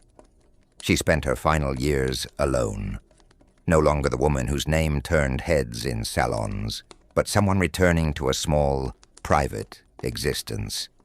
Her life closes on the same tragic punctuation as Zola's creation. She died at 34. The coincidence of that age, or the exact number that marks the end of the fictional Nana, casts a long, bleak shadow over Antigny's story. It feels like both revelation and lament. Two lives, one real and one imagined, moving in parallel toward the same solitary conclusion. There is no need to invent scandal where sorrow is already enough. The rise from nothing, the love for a poor man, the loss of fortune, the solitary death at 34. These simple facts form their own quiet terrible beauty. In the end, we are left with the image of a woman who, like the heroine who bears her name in literature, was at once admired and tragic, lifted and undone by the very forces that made her visible. When we picture a courtesan, a certain portrait comes easily to mind, quick of wit, extravagantly dressed, forever poised for the next entrance, the next compliment, the next purse to be opened. In paintings and stories, she stands half-turned toward a door, one gloved hand lifted, her face perfectly practiced, measuring a room with the steady habits of someone who has learned that charm itself can be a kind of commerce. Every conversation might contain a new contract, every laugh a carefully placed invitation, so it catches the ear and tickles the sense of the absurd when you hear a different sort of tale. There was Marie Ernestine Antigny, and by all accounts she was no caricature of perpetual vigilance. The rumor that clung to her name is so domestic, so disarmingly human, that it reads less like scandal and more like a small, rueful joke. She slept like the dead, not the light, watchful sleep of someone forever on call, but a deep, entire surrender. A woman who let the world take its course and trusted her bed to keep its secrets. Stories like this travel by whisper and wink, and the telling matters. It is said that lovers who had spent the night beside her would rise while she still lay breathing, feet slipping into slippers, sleeves drawn with care, and tiptoe away into the street. No awkward whispered negotiations, no bedside exchange, no hurried unfastening of coin purses. They left while she slept, leaving behind the small domestic chaos of sheets and a half-empty glass, rather than the tidy settling of accounts one expects in those late-hour liaisons. Try to picture the room. A candle burned down to a soft mushroom of wax, its light trembling, the perfume of powder and candle smoke hanging like a private weather. The mattress side where two bodies had mingled, folds of dress lay like abandoned flags. Outside, the city moved on, footsteps, carts, distant voices, indifferent to the small human economy inside. Within that hush, you hear only the quiet click of a door and the fading hush of footsteps descending a stair, as if the night itself were keeping a polite secret. Whether this was by design, an unspoken generosity, or plain forgetfulness on the part of her admirers, is the delightful ambiguity that keeps the story alive. The image is telling. If affairs of the heart are sometimes a kind of business, then being the sort of woman who sleeps through the night is a very odd business plan. It reads like an inadvertent testament to her humanity and a tiny comic indictment of opportunism at the same time. The tale endures not because it alters grand events or shifts the course of history, but because in a single unguarded hour it reveals something essential about people. Even in lives governed by calculation and performance, there is room for softness, for error, for the unexpected generosity of a sleeping body. And so, the rumor of Marie Ernestine's sleep survives as a gentle, human story, equal parts charm and folly, a small mercy wrapped in dusk and candlelight. If there is one blunt lesson to be drawn from this salacious catalogue of lovers and liaisons, it is painfully simple. Pay your dues. That lesson landed like a physical blow on the men who had once taken Harriet Wilson for pleasure and left her to her own devices. Harriet was no shadow in the background of Regency London. She was a bright, dangerous presence, moving through gilded drawing rooms and smoky gambling hells. A woman who knew how to charm dukes and ministers alike. When she stepped out of that world in her mid-30s, she did not slip quietly into obscurity. Instead, she turned the very tools of society, memory, scandal, and the written word, into a ledger. She set about writing her memoirs with the clear-eyed purpose of a woman closing accounts.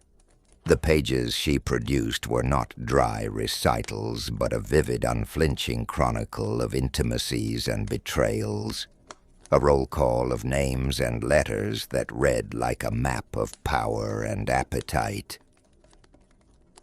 To read them was to follow the trail of whispered promises, hurried notes slipped under doors, and the small cruelties of discarded affections.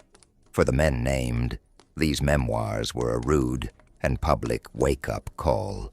Every dalliance, every promise, every relationship shrugged off, as nothing more than amusement became suddenly a liability that could be read aloud in a parlor or printed for the world. Offers were made, letters were exchanged, and the brittle decorum of the age creaked under the strain. Conversation in the drawing rooms shifted from the usual safe topics to cautious glances and half-finished sentences. Hushed councils were held over claret, agents whispered behind curtains, and reputations that had rested on silence began to tremble.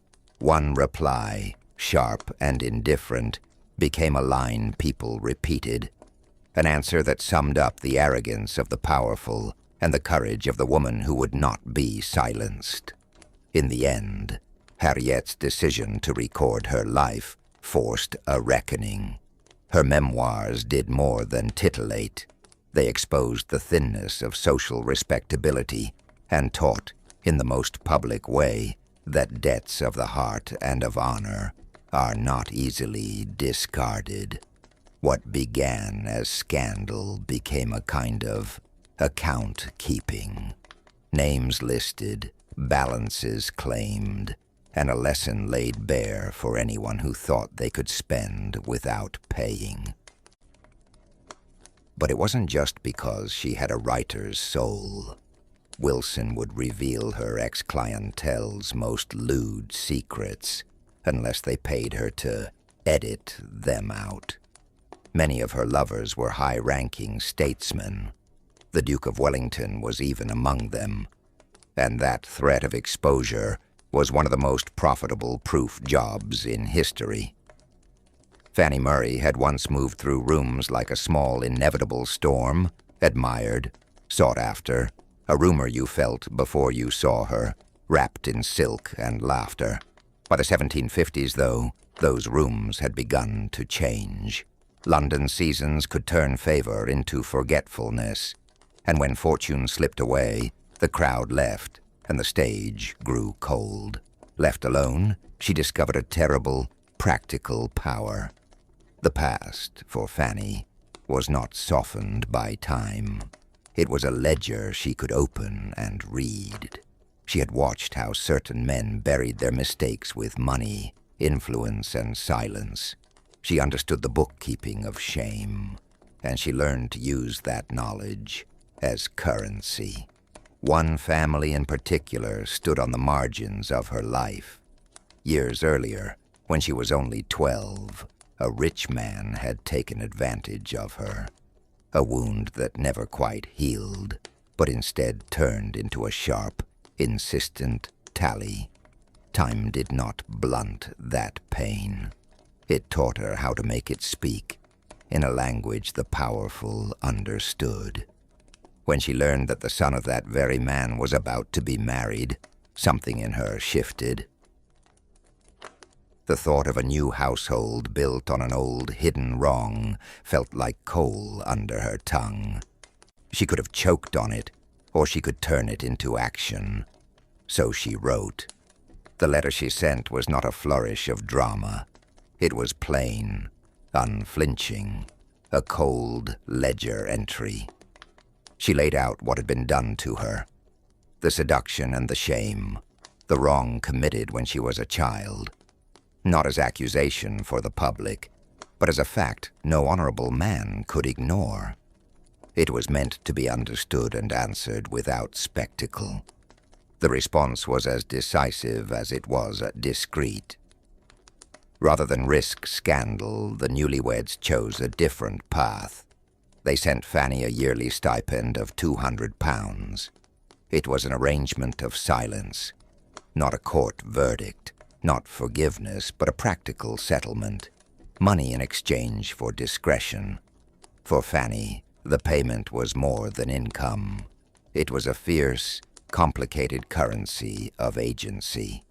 She had taken the one thing the world had used against her, the truth of her own violation, and turned it into a lifeline. In the quiet that followed, she kept an uneasy peace, aware that in a city of masks, silence could be among the most valuable comforts. She was born into a world of silks and expectations in 1837, the child of a noble house that taught her to move, as if every gesture were a sentence and every glance a carefully placed word. From the first, she learned the rites of high society, the curtsies, the discreet bows, the art of listening without seeming to. Those lessons did more than polish her. They armed her for a life where intimacy and information would blur together, where a well-timed pause or a dropped fan could change the shape of a conversation. Her path did not snap into focus at a single turning point. Instead, it unfolded in the subtle slopes of social life, in the salons and drawing rooms where fate often hid behind small talk. The courtesan world she entered was not merely an arena of prettiness and ornament. She took that mantle as a cover for another vocation. She became a spy. Accomplishment was turned into tradecraft. Charm, cultivated conversation, a soft laugh, a steady gaze became instruments.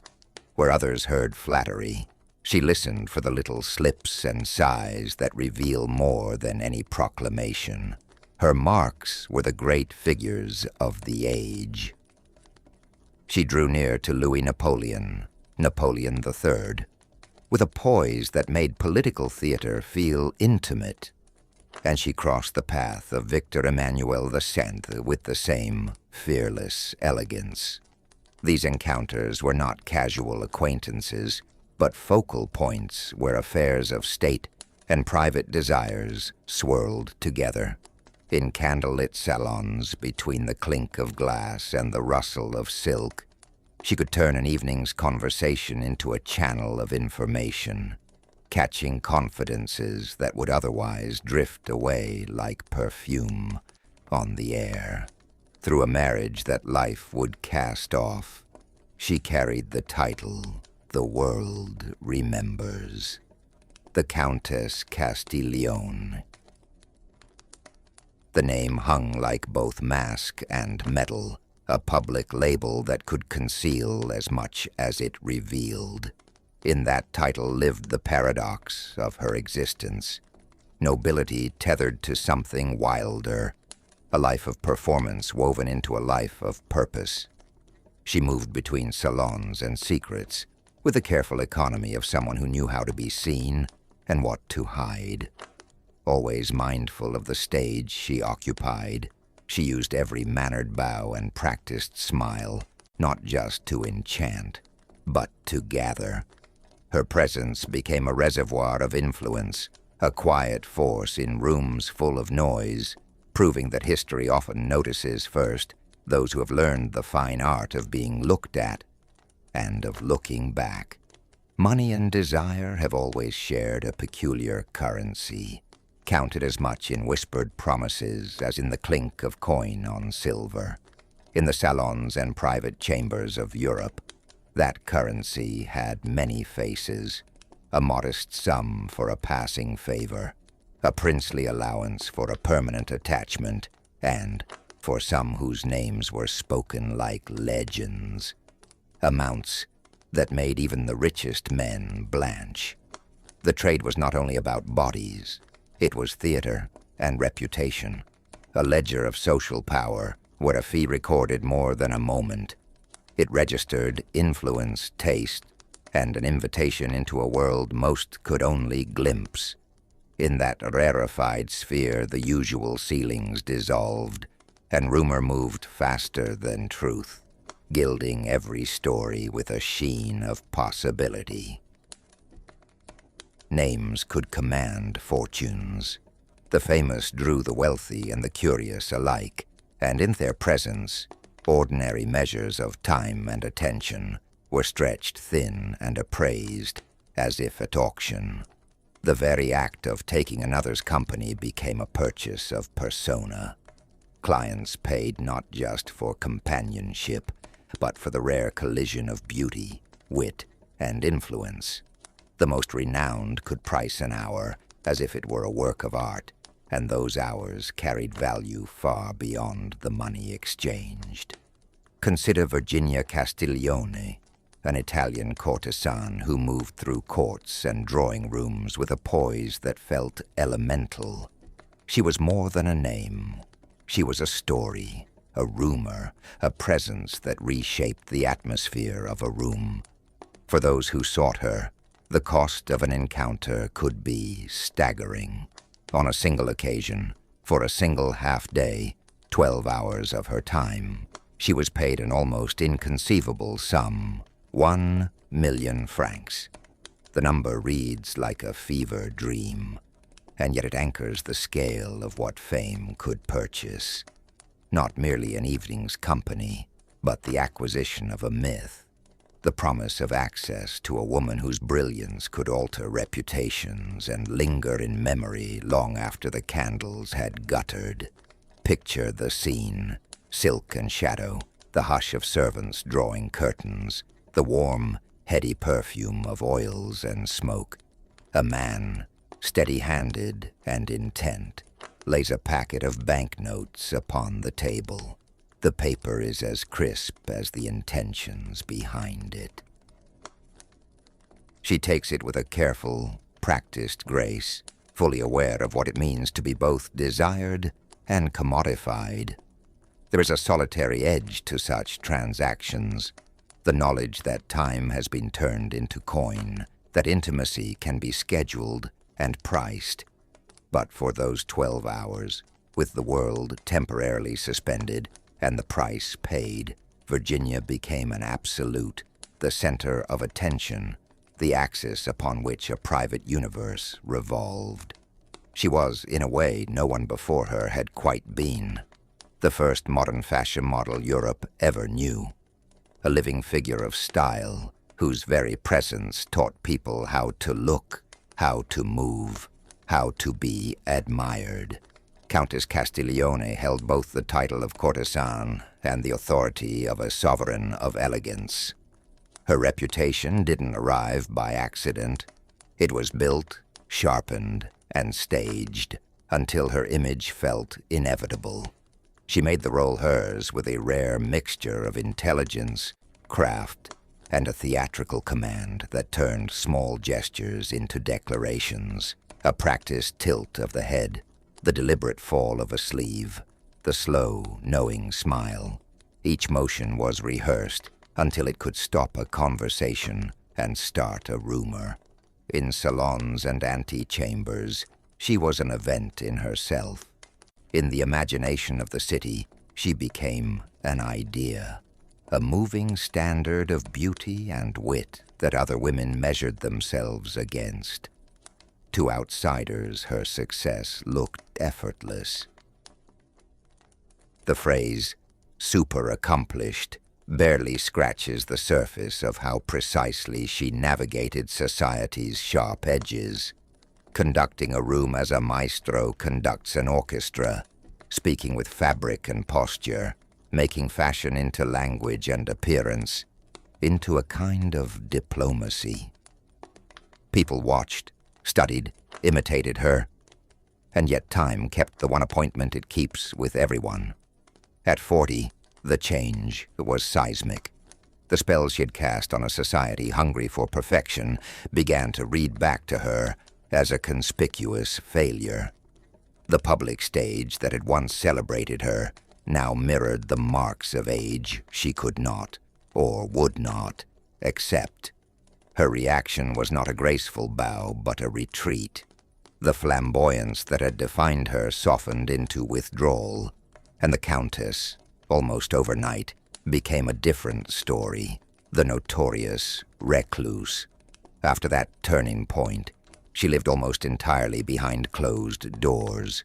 Her rooms became the whole world she occupied, intimate, shadowed, reserved. Mirrors, soft light, and heavy drapery sheltered her from the relentless gaze that had once fed her power. Visitors came rarely. Public appearances grew rarer still.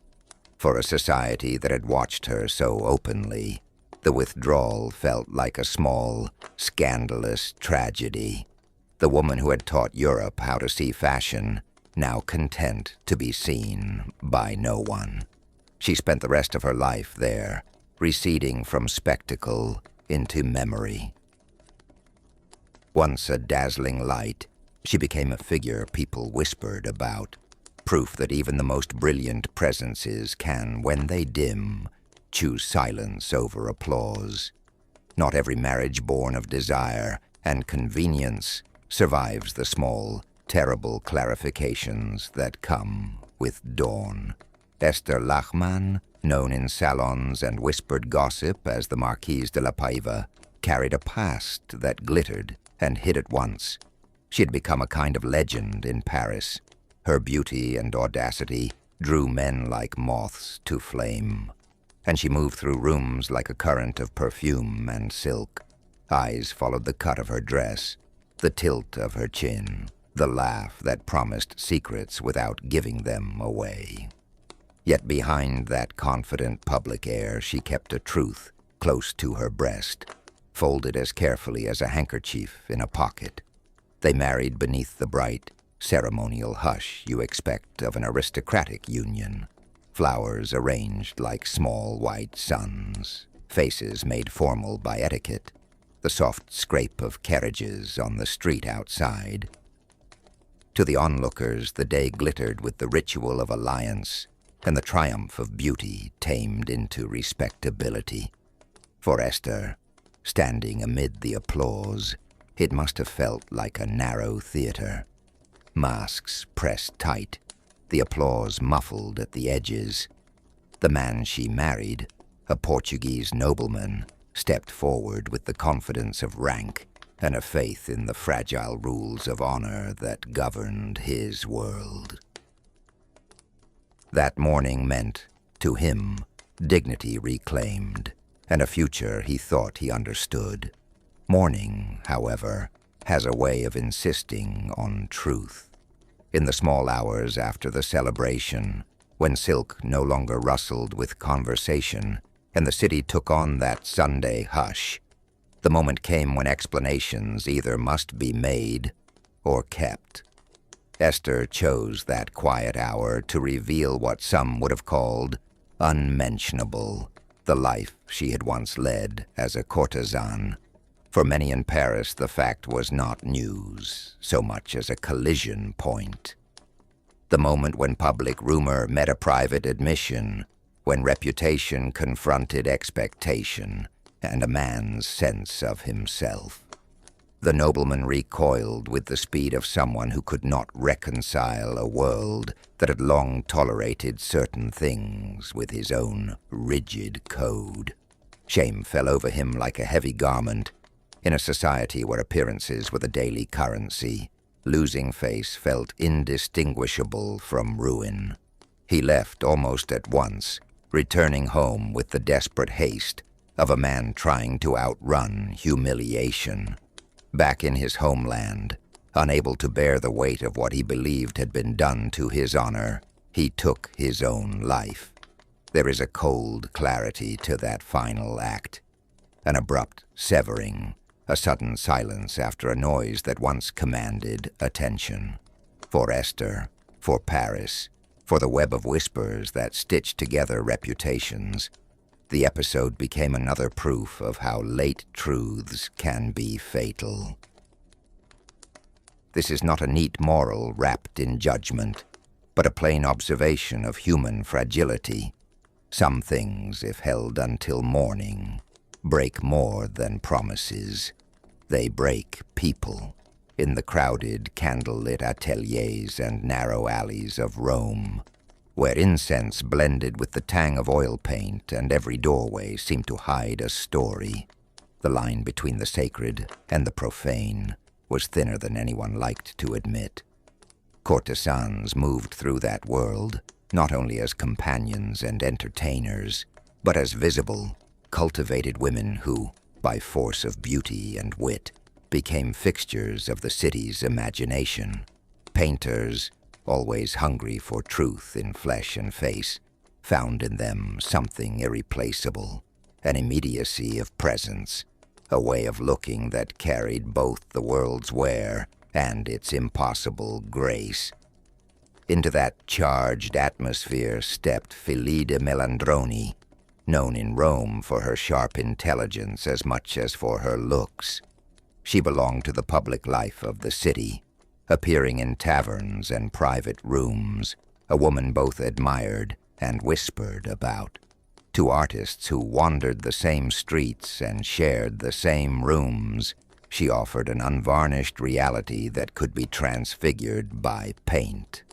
When Filide posed, she did not present an idea of a woman. She offered a particular complicated person, every contradiction laid bare and ready to be seen. Caravaggio, who rejected idealized types in favor of flesh that told a story, preferred his saints with fingers that had known work and eyes that had known hunger. With Filide as his model, he painted St. Catherine not as an abstract, unattainable divinity, but as someone who might have stepped off a Roman street, turned a corner, and crossed herself in a dim chapel. The face that emerges keeps the pride and melancholy Filide carried, yet the painter's hand crowns it with martyrdom and coaxes an inner light out of shadow. In the brushwork, you sense both the weight of the world the model had borne and the idea of sanctity the church required. Chiaroscuro does more than dramatize. It reconciles the ordinary and the sublime, allowing a courtesan's lived reality to become a vessel for compassion. The saint's hands, the tilt of her head, the quiet in her gaze. Each stroke holds the tension between what she was and what she was painted to be. There is a sharp, almost theatrical irony in the next turn. This figure from the margins of respectable society becomes the visible flesh of holiness on a painted panel, and that panel is presented as a gift to a cardinal. The same hands that accepted the painting were guided by the church's strictures, yet they received an image whose origin lay with a woman whom the institution publicly condemned. The gift crystallizes an uneasy intimacy between patronage and devotion, between ecclesiastical power and the artist's unblinking eye. And yet the exchange feels natural when you look at the finished work. What was once a courtesan's glance is rearranged into a saint's compassion. Jewelry and posture are converted into the symbols of martyrdom. This is the painter's alchemy, an insistence that holiness and humanity are not opposites, but layers, that grace can be found in the very people society tries to keep out of its sacred images. Years later, imagining the hush of the studio, you can hear the scraper on a palette knife and the low murmur as the model shifted her weight. That small human scene becomes a larger reminder. Art is often made from the lives of the living. The faces we revere in gilded frames were, in many cases, once ordinary people who walked the same streets, bore the same burdens, and, when called by a painter's hand, became, for a moment, something more than the world had allowed them to be. Cora Pearl moved through the salons and supper rooms of Paris like a small, deliberate scandal made flesh. An Englishwoman by birth, she planted herself at the bright, dangerous heart of 19th century French society and turned the theater of its pleasures into a stage for her own rule. Men came to her as one goes to a fountain when the day is hot, to drink, to be cooled, and then to go away. They arrived bearing the glitter of titles and rank. She received them with a smile that was both invitation and verdict, the sort of smile that measured them as much as it welcomed them. Her reputation was not built on softness. People did not speak of Cora in terms of quiet, sustained affection. They spoke of appetite and spectacle, of how she spent as if every evening were a coronation. Her life was counted in linens and jewels, in the rustle of gowns and the clink of glasses at banquets that seemed designed to outshine the last. Conversation with her could be a kind of duel, calculated, sharp, always with an eye to advantage. When affection appeared, it often read more like a negotiation than a gift. She cultivated a refined cruelty, a practice of discarding lovers when they ceased to feed her assent, of simplifying complex people down to their usefulness. She called those men, without pretense, her chain of gold. The phrase slipped from her lips with amused, almost clinical frankness. To her they were links, interchangeable, bought and polished to carry her forward, each one enriching and enabling the next step on a ladder toward greater fortune. The chain image was not merely talk. It was a working method, a way of turning desire into leverage and companionship into currency. Among the men she entwined herself with were figures from the very top of society, including multiple members of the 19th century French royal family. In the low light of private rooms and under the louder glare of public suppers, she moved between them like a current that could not be dammed. Their names and ranks brought her notoriety and a kind of reckless security. But it was her appetite and tactics, her taste for spectacle, and her willingness to use desire as an instrument that truly made her famous. There was a single emblem she adopted again and again, a necklace of black pearls. She wore it so often that the pearls became more than an ornament. They became a signature, a joke, and a provocation all at once. Against the pale flesh of her throat, the dark beads struck a dramatic chord, luxurious, somber, impossible to ignore. To those who whispered about her supposed darkness, she seemed to offer the necklace as a pointed retort, as if to say she would wear their verdict and make of it a fashion. The black pearls at her collarbone were both an invitation to look and a shield against pity. To watch Cora Pearl in her element was to see the mechanics of ambition and allure laid bare. She understood the power of spectacle, the economy of charm, the leverage that comes from marrying beauty to calculation. In a society that prized rank and display, she learned to trade both with clear-eyed ruthlessness, transforming the most intimate exchanges into a means of survival and ascent. Her story is not simply one of roses and ruin. It is the portrait of a woman who shaped her own legend, a dark-limbed, dazzling figure who chose to embrace the reputation others hurried to give her, and to wear it, quite literally, around her neck. There are images that refuse to fade. A dimly lit salon in Paris, gaslight throwing halos on gilt mirrors, piles of velvet, and the slow, indulgent murmur of people who believe anything is possible with money and taste.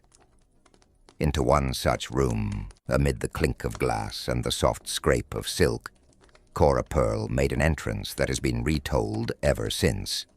Not on foot or in a carriage, but borne aloft, entirely unclothed, on a great silver salver.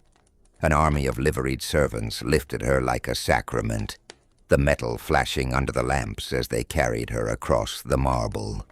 The bright surface caught and multiplied the light of 100 candles. She lay there, composed and unashamed, her skin a pale, luminous plain against the cold gleam of the tray, every inch of the pose deliberate. The procession moved with the discipline of a parade, footsteps softened by rugs, faces of servants arranged to give the moment an almost ritual dignity. The music stilled. Conversation dropped to a ripple of startled breath. Some guests laughed. Some whispered scandal. Others leaned forward as if to glimpse a private secret. All eyes fixed on the audacity of a woman who had turned flamboyance into an art form. There was a theatricality to it that thrilled and unsettled in equal measure. Satin and perfume and fine china brushed against that harsh, bright metal. The luxury of the room sat out in sharp contrast to the practical realities it ignored. It was, undeniably, erotic, in a way that made the air charged, the kind of brazen exhibition that made the night feel electric. Yet beneath that glitter was a hum of something less comfortable. The intimacy of skin laid on polished metal, a detail that spoke more of defiance than refinement. The silver that made the tableau gleam had not been designed for human repose. The spectacle was beautiful, outrageous, and not very sanitary.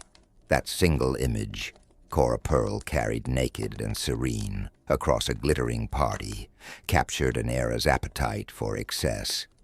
It lives on as a small, sharp story of showmanship and social daring, one that still hums with the heat and clatter of that Parisian evening.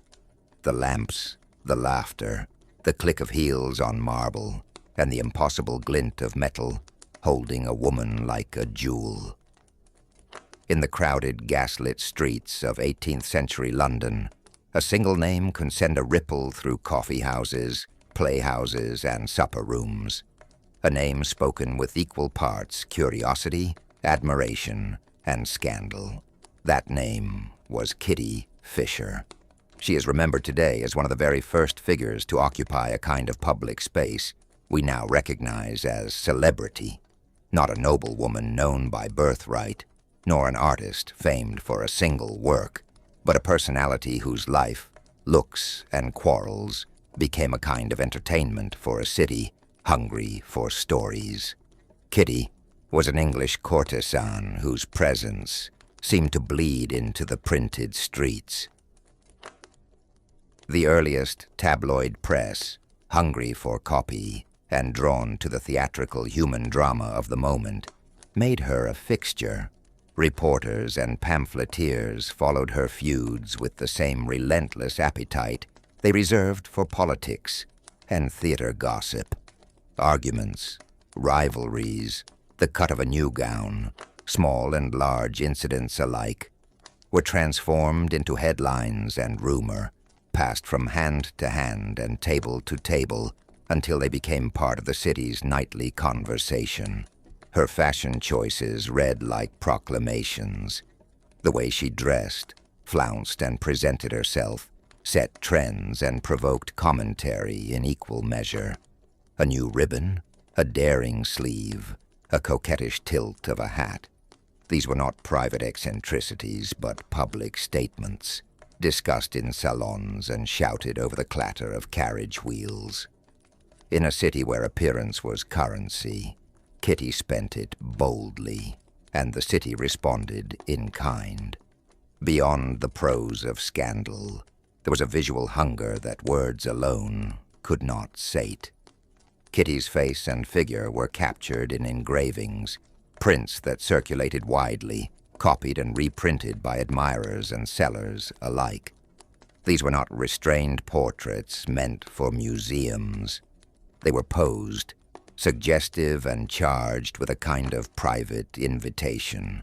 Men and women bought them, sold them, slipped them into albums, or tucked them away where only a favored few might see. The mass reproduction of those salacious images turned the printed likeness of a woman into an object of desire and commerce. Street sellers hawked sheets at the corner of Pall Mall.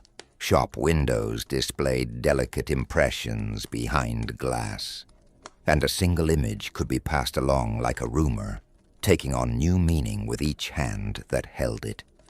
To own one was to own a piece of the story. To trade it was to spread the tale further. It is this confluence of print culture, public appetite, and personal allure that makes Kitty Fisher stand out in history. She lived at a moment when the press and the public were learning to turn people into stories, and when an image could be owned, traded, and displayed almost like a talisman.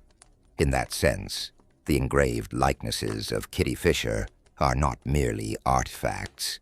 They're the earliest echoes of something recognizably modern. Her fame, crafted by gossip and images alike, marks her as an origin point, one of the first celebrities of the modern age, and, through those reproduced pose-driven prints, the first figure to be treated as a pin-up in the long story of popular culture. In the glow of gaslight and the churn of broadsides, Kitty Fisher became more than a woman of her time. She became a shape the city could remember and repeat, again and again. At the height of her fame, she became more than a successful woman. She was a small empire, a personality around which gossip gathered like moths to a candle. People paired her name with talk of fortune, and every salon and coffee house seemed to outdo the last, with ever more extravagant proofs of how rich she had become.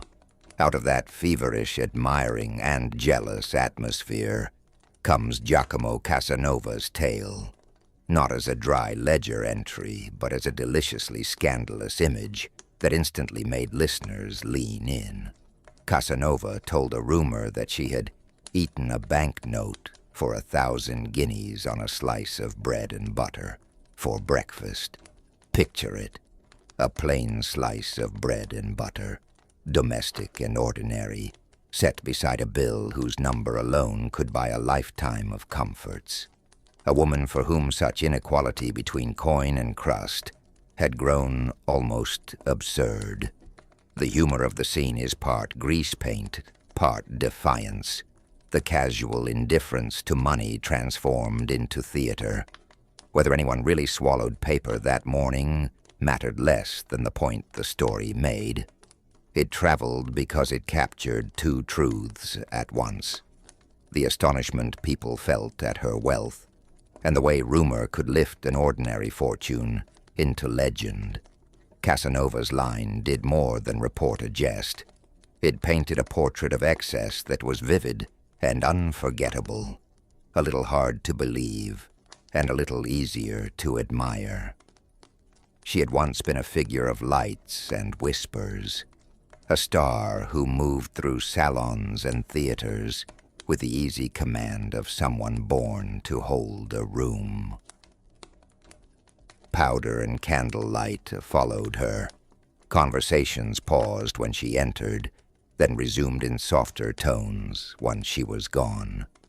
But after years of arrivals and departures, carriage lamps and polite applause, she stepped away from that glittering stage and chose a quieter script.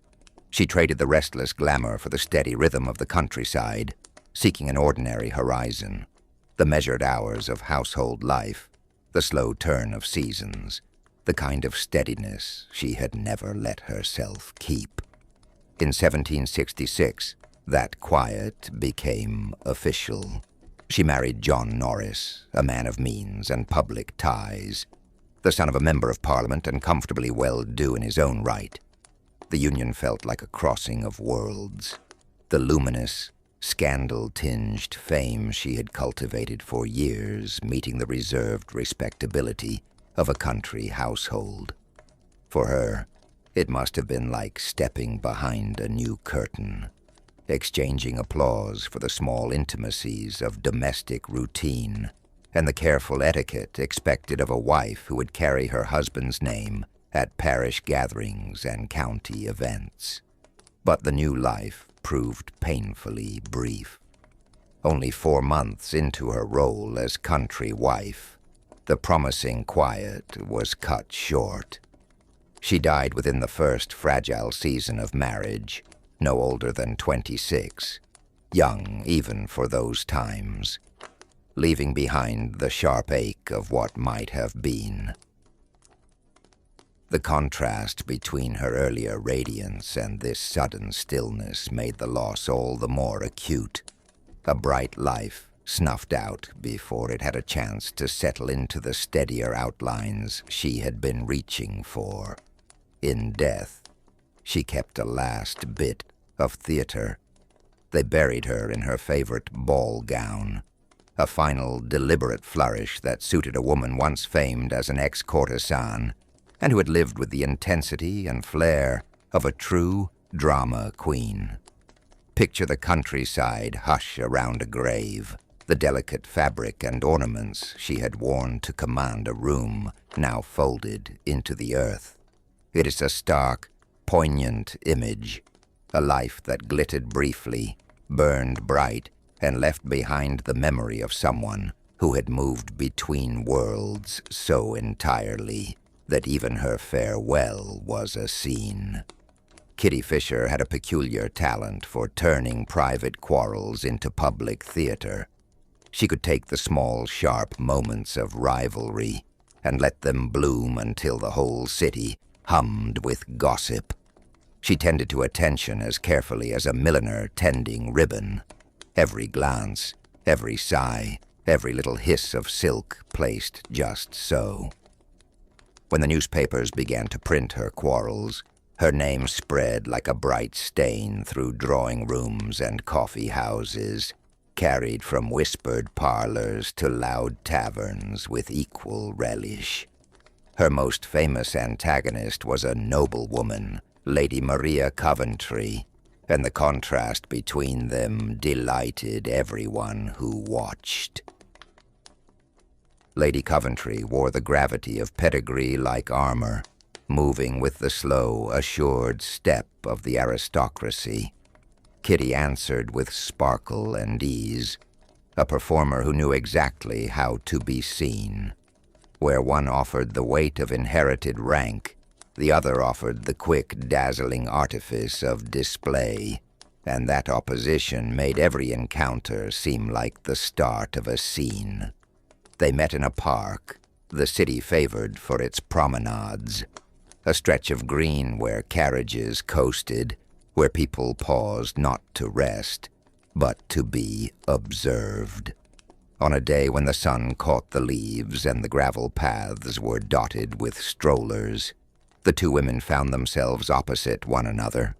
The papers reported the moment like fans at a play, savoring each small motion. Lady Coventry, moving through the throng with the quiet self-possession expected of her, paused and looked more closely at Kitty, at the cut and fall of a gown that caught the light and read like a statement. She voiced a simple curiosity, apparently meant as a compliment. Where had the dress been procured? The question hung between them like a coin waiting to be spent. Kitty answered with theatrical calm. She told the lady to ask her husband, for it was he who had given the gown.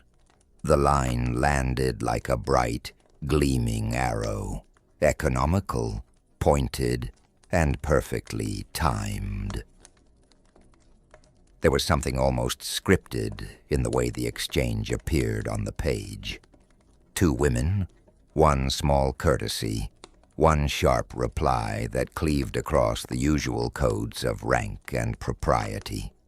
That single reply did far more than settle a question of fashion. It crystallized their rivalry for the public imagination, turning a casual moment into a duel of manners and advantage.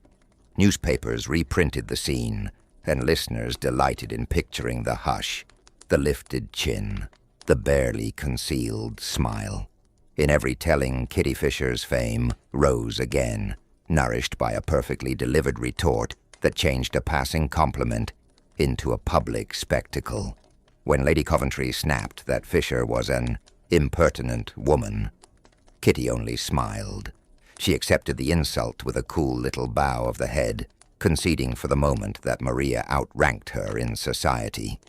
Then, with an impish flicker in her eye, she promised this would be her life's work: to marry a lord, and one day give the lady a proper, gleeful, verbal dressing down.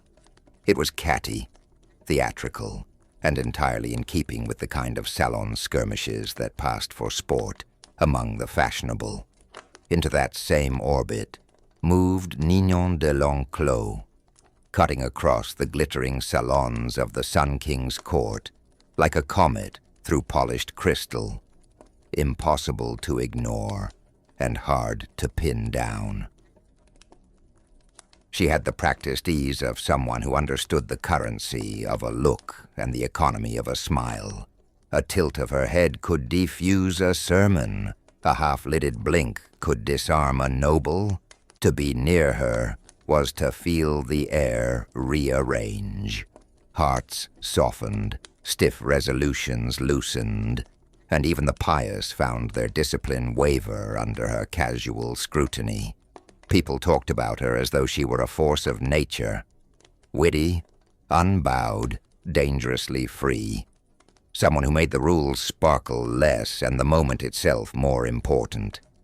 The tale that outlived most others involved Cardinal Richelieu, a man who bent politics to his will and whose authority could silence courts and martial armies. Even he, the great minister of state, met a limit he could not command. Rumor had it he offered 50,000 crowns for a single night in Nignon's company, a sum so vast it turned private desire into public theater. The number alone made listeners lean in. It transformed temptation into spectacle. What came next was audacious in its own right. Nignon took the money and ran, but not in the way one might expect. She did not keep the evening for herself. Instead, with a kind of mischievous strategy, she sent a friend to lie in the cardinal's bed in her stead.